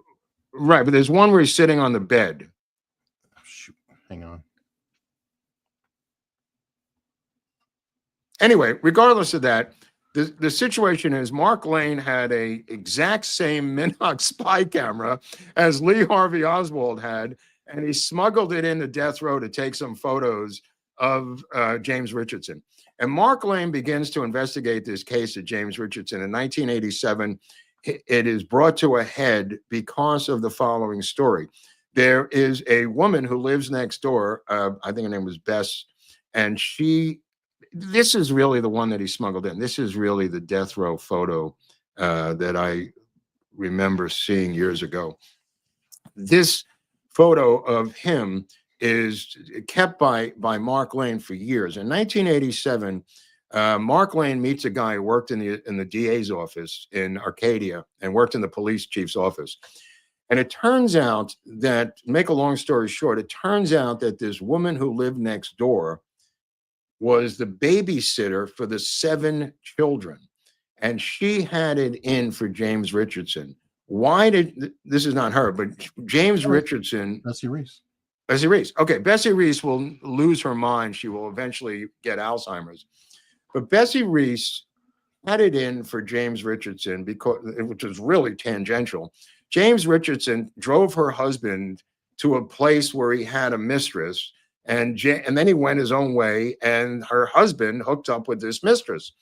It turns out that Reese poisoned her 2 previous husbands, which they didn't tell the jury, and killed both her previous husbands. And instead of killing her 3rd husband, who escaped, took out her vengeance on James Richardson's children, who she made breakfast for that morning. And there's a photo of these empty bowls of food on a table. I don't know if you have that, of what was left behind by Bessie Reese. And she confesses to this. Let me see what he's got here. Yeah, this is her. There was a smell of poison in the air. She was a master of using poisons, had killed both her husbands before. And this was all in the files of somebody in the sheriff's department who couldn't live with himself, who came to Mark Lane and gave him the entire folder in 1987. In 1987, Janet Reno will show up in court with Mark Lane, and she's a federal prosecutor out of Florida. This is before she's attorney general. And she will testify that this man is innocent.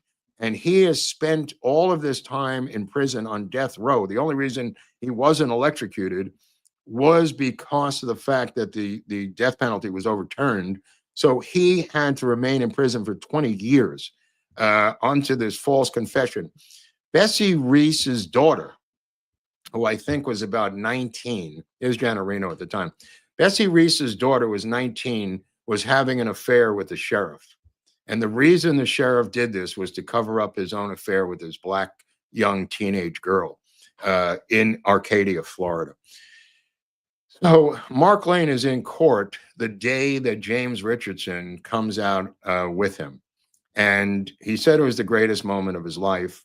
He drives him to Daytona Beach, where he walks on the beach for the first time since 1967. I don't know if you have a photo of that.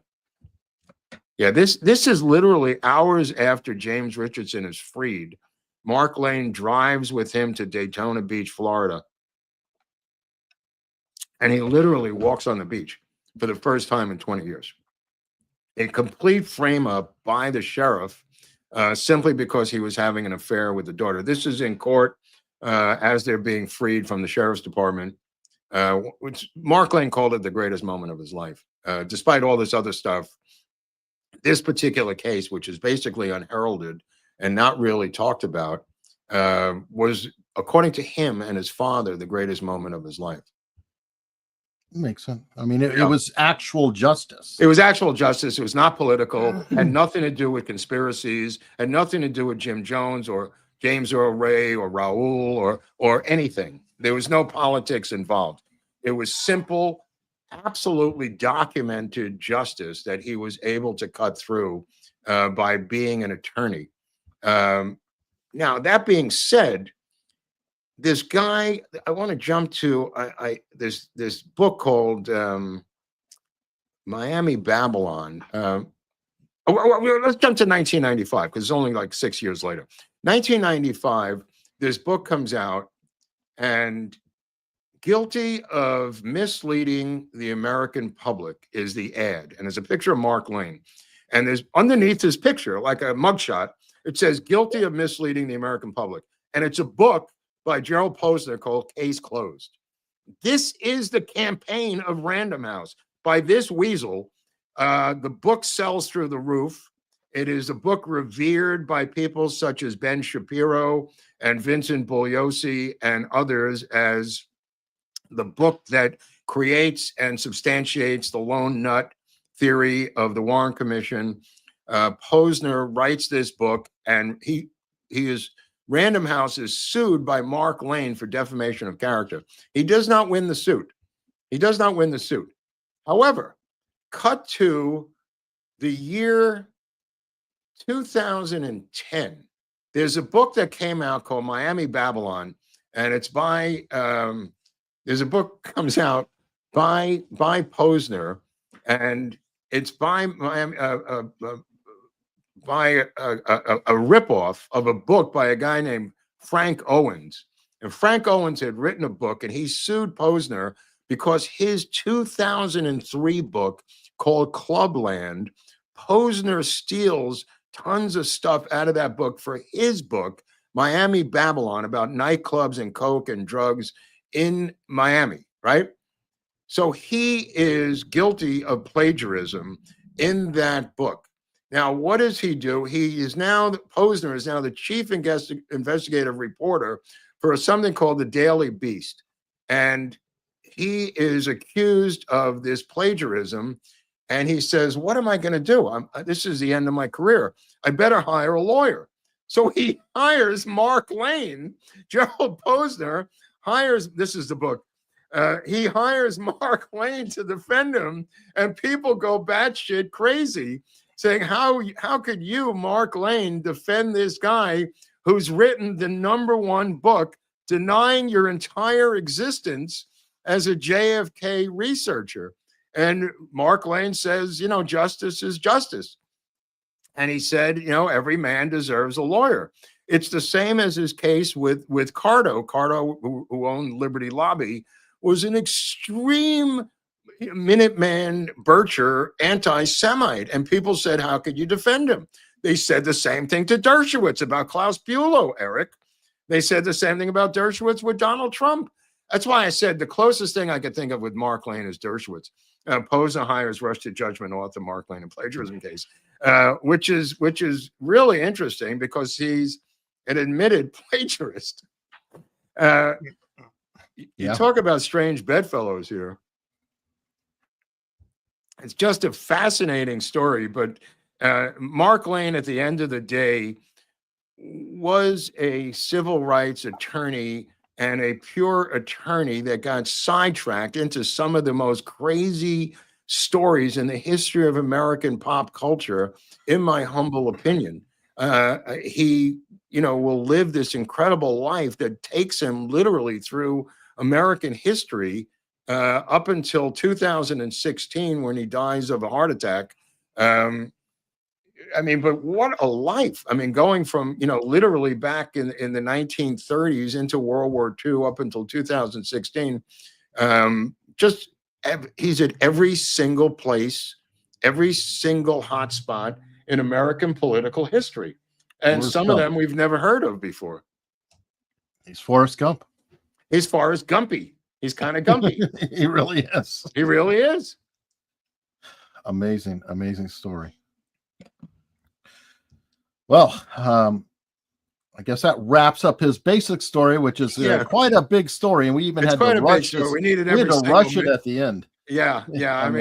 I could have gone on for some more, but the Jonestown thing was just the craziest thing. And my theory is that he didn't know, because he came on pretty late in the game. He came on in September of 78, and the event happened November 18th of 1978. Well, Jim Jones was a con man, right? Yeah. He was very talented. Yeah. And he knew that Mark Lane's weakness was the CIA. Yep. So he just said what Mark Lane would want to hear or want to believe, and kind of probably suckered him. I have to believe that. Of course, we'll never know now, but my theory is that there was Soviet involvement with the Jonestown operation from day one. And I think they were using it as a propaganda tool to stick it to the Americans and say, here are these poor black people who hate your country's guts, who want to come and live in the Soviet Union. And I think that, that was part of it. And I think that Lane was duped. It was only 2 months. Keep in mind that he gets hired in September of 78. The event happens in November 18th of 78. He could have died with them down there. It was pretty close. Pretty damn close. And dude, it's so terrifying when you watch the documentary. I haven't seen him in a long time, but when you get into the footage, it is so tense, so dark, so sick. And it's just a sick era in American society where there's so many cults. And I remember being involved, not in it, but, with the Unification Church in an episode that we discussed here on this platform. If you want to see that episode of my experience with 10 Moonies in a circle chanting death to me, at a media event up in Rhinebeck, New York. I know cults. I've lost people to cults. It's a very personal thing for me. And I've, dedicated my life to becoming a cult buster back in the day. There's not many around any longer. Probably the longest running one is Scientology. And they all deny. Even the Moonies are still around, though, a little. There's some but not in the power that they were at. Right. The difference between the Moon Church, the Moon Cult. I just wanted to add this: the difference between the Moon Cult with Reverend Moon's Unification Church cult. And the reason it was vilified more than Jones, despite losing 900 Americans, was because Moon donated to Republican causes, and Jones was on the other side politically and donated to liberal lefty causes, in my humble opinion. Right. Now, didn't Moon also own the Washington Times? He owned the Washington Times, but he was also an arms merchant. Yeah. So there you go. Yeah. And we do have Falun Gong owns Epoch Times. That's an interesting one too. All right. Well, we got a lot of super chats in. We want to get these guys acknowledged. Suzanne Gonzalez is a new member, which we do appreciate. Pamela Clifton, happy Tuesday, guys. I wish they would have called Jim D. Eugenio more questions, or asked him more questions instead of Morley. We'll be talking about this on Friday. Yeah, we'll talk about it on Friday. I've TiVoed it. Sure. All I did was watch the opening statement so far. But I will say this, that they got what they wanted in Morley. Washington Post reporter who is an extreme liberal by his own admission. He made a point of saying that. Who kept talking about Watergate as one of the great moments. This is a guy where he seems to be stuck in 1979.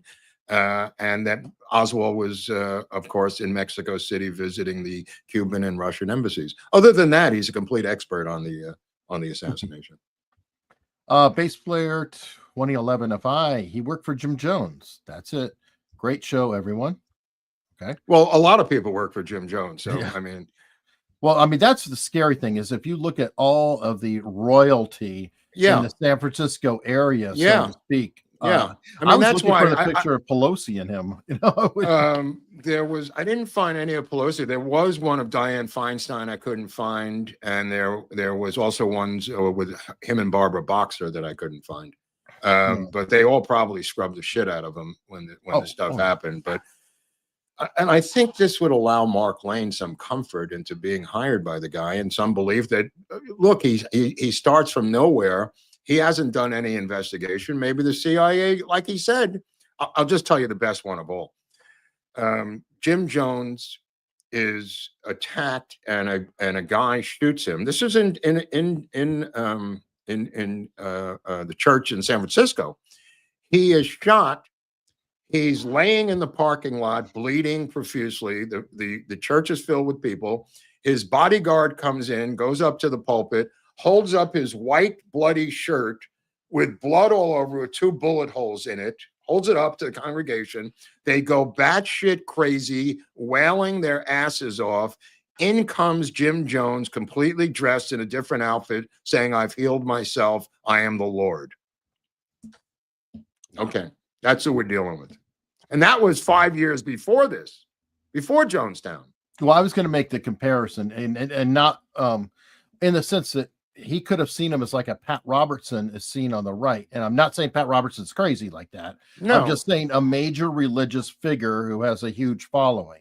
Well, he's also got defectors. He's also got rumors of torture. He's also got rumors of millions of dollars being stolen. He's also a Pentecostal type minister doing phony faith healings live. You know, there's a lot more meat. I'm separating him from. No, I know. I agree. I agree. Diffuse 56 gifted 5 American Untold Stories memberships. Thank you. Leo with $10. Freed is fascinating. I became aware of Freed on the Dave Emery radio show when Freed had co-written a book on the OJ timeline evidence. Freed is still kicking too in his 90s. Wow. Yeah, I mean, Don Freed is the one that is the one who introduces him to Jim Jones. So he's more of a true believer than anyone. James is a new member. Thank you. And Lori Harris is saying, "Come on, Bobby. Good chat, guys." Thank you. Helena Logic. Love the McCartney story. Dots all over the place. LOL. Yeah, I'd never heard that. And yeah, the McCartney thing, he kind of lives with him there in London for a while. And well, he said, I tried to throw a joke at you. You just blew right by it when I said he wasn't. Oh no, dead I yet. heard. I heard because it. was they were tying him in. Some people were accusing his relationship with Mark Lane to the Paul is dead routine that happened, I think, a year later, like 66 or something. So I don't know. Helena Olznik with a super sticker. Thank you. Salty Mermaid. Always amazing info, guys. Well, thank you. Mike Schaefer with a $20 super sticker. Thank you very much. Stephen McMahon. Do you guys know anybody, maybe Barnes, who can tell Larange to have Doge get to the income tax returns of Ruthie and LHO? Well, if I was on the panel today, I would have said that, but nobody asked me to be on the panel today. Well, and they already had the other dude. You saw the fourth guy, right? Yeah. What does he do? What's his deal? He's the government stooge, and he was the one screaming that they were reckless in releasing the documents and all kinds of personal information has gotten out. This thing's going off the rails quickly. To be released. Wow. Which included social security numbers. Now they have to give people new social security numbers and follow the credit rating because of the why was he there? Because he's the counterpoint on it. Right. He's probably the one who'll say that Ruth Payne is alive. No way in hell we're ever going to release that. So yeah. And then he'll probably you're probably say, right. You're probably right. And that's probably the excuse for Oswald. I thought about it because Marina is still alive. It was a dual tax joint. No, that we've known that for years. That it's a dual return. It's just nuts. K-Dog, I'm from Lynn, Indiana. My grandmother babysat Jim Jones and read the Bible with him. Very intelligent guy. He was reading way beyond his grade in elementary school. That's true. As K-Dog knows, Lane was brilliant and insane at the same time. Jim. What did I say? Lane. Oh, I keep saying, well, it's one syllable. Lane and Jones. Well, and Lane was brilliant, but he wasn't crazy. He wasn't crazy. Jones was brilliant and crazy. Nick Giusti. Jim Jones was born way too soon. Yeah. I say it all the time. If he was alive today, he could have got millions to drink the Kool-Aid. Great work on these Mark Lane episodes. Yeah, I mean, he was a dangerous force, and where he was going with this was anybody's guess. He did not want to be in South America. He wanted Mark Lane and Charles Gary, like they had done with Eldridge Cleaver and Huey Newton, to get them back to the United States in trials that he could win. Because at this point, the people against Jim Jones with legitimate cases of physical beatings and robberies and everything, dead people, were piling up against Jim Jones. He did not want to stay in Guyana. That's for sure. Right, but I think he was running out of runway anyway. Yeah, there was nowhere to go. That's why the Soviet Union, according to Jim Jones, had offered to allow them as a propaganda stunt to live as a community in the Soviet Union. I'm surprised they didn't offer him Cuba. Hey, go to Cuba. There's a lot of Castro would never have allowed it because they'd be separate from the group. But I could see the Soviets doing that. The Soviets had done that with African Americans going back to the 1930s, showing them these phony towns and Paul Robeson going over there and some of these other famous blacks. A couple of them got stuck there and didn't want to live there, and they wouldn't let them out. Well, because they're propaganda. They're like, look, it's so bad, they're coming here because it's just that America was part of the racist, propaganda. horrible. That was part of the propaganda. All right, Robbie Williams, there's no business like show business. There's a lot of show business in this story. Like I said, Mark Lane wanted to be a promoter. Well, it made me kind of laugh when you said he didn't know if the music was good or not. I'm like, I was thinking he was probably saying, "You're no Pete Seeger." Well, maybe he just didn't like it. Maybe keep in mind the time that's happening. In '65, Dylan has not gone electric yet. In '65, so he is a folkie. His wife is a famous folkie. Pete Seeger is the Dylan of folkies. Right. So that's what I was thinking. He was trying to be diplomatic, but probably didn't even like the Beatles music. He definitely wasn't into the Beatles. There's no way. Those folkies completely denounced the Beatles. So here's this guy, singing this song that's, I think he played it to him because it's probably the closest folk song he had. Eleanor Rigby. Beautiful song. Yeah. Yeah. Pat M. Geez, guys. I knew every issue discussed in Congress, all because of you. The jerk congressman trying to trip up Oliver Stone, his response deferring to his time in Vietnam. And what's he talking about? DiEugenio's classic too. Again, we'll talk about it on Friday. I've seen some of it. Mark didn't get, I haven't seen it. He's too busy doing show prep. And I caught maybe a half hour of it. We'll talk about it on Friday. There's plenty to share. It's bad. Spinner Pete with a 4-pound super sticker. Thank you. Craig's Odd Spot. I look at this picture and it's really tiny, and I can't help but wonder if this is Craig Skistimus, who is 5 times August's brother. It may not be. They may not. Okay, whoever these people are. That's obscure. Well, maybe he is. August, you've probably seen him. Sounds like a great movie. Screenplay on the go, MG. MB with a super sticker. And then Big Bill 767. Happy Fool's Day. Great show. And that did make me wonder about, calling him before Congress if it isn't the morally practical joke of all. Perfect day to testify. Good old April Fool's Day with him. But this was not a joke. This is a hell of a pair of episodes. Yeah, it could have gone on to a part 3, but I'm trying to truncate it. And we're going to get into the next episode. Will be, like I said last week, we'll do David Atlee Phillips at the end of the month, which I'm definitely looking forward to. I know a lot of people are going to be looking forward to that one Doesn't that start to get into Mexico and everything is current now? Well, I don't know if who will agree that this is true. Apparently, Morley is now basically alone in this Mexico thing. I guess that's his. He separates himself from the other experts by claiming Oswald was down there. Maybe he thinks that's a photo of Oswald. Who knows? Who knows? He did talk about phone calls, blah, blah, blah. But we will find out on Friday. For now, though, we are going to head over to Locals, where we hang out. Again, it's free to join. And then you can choose to support us more. We're going to be putting different content on there. There's the multi-part audio drama, Oswald.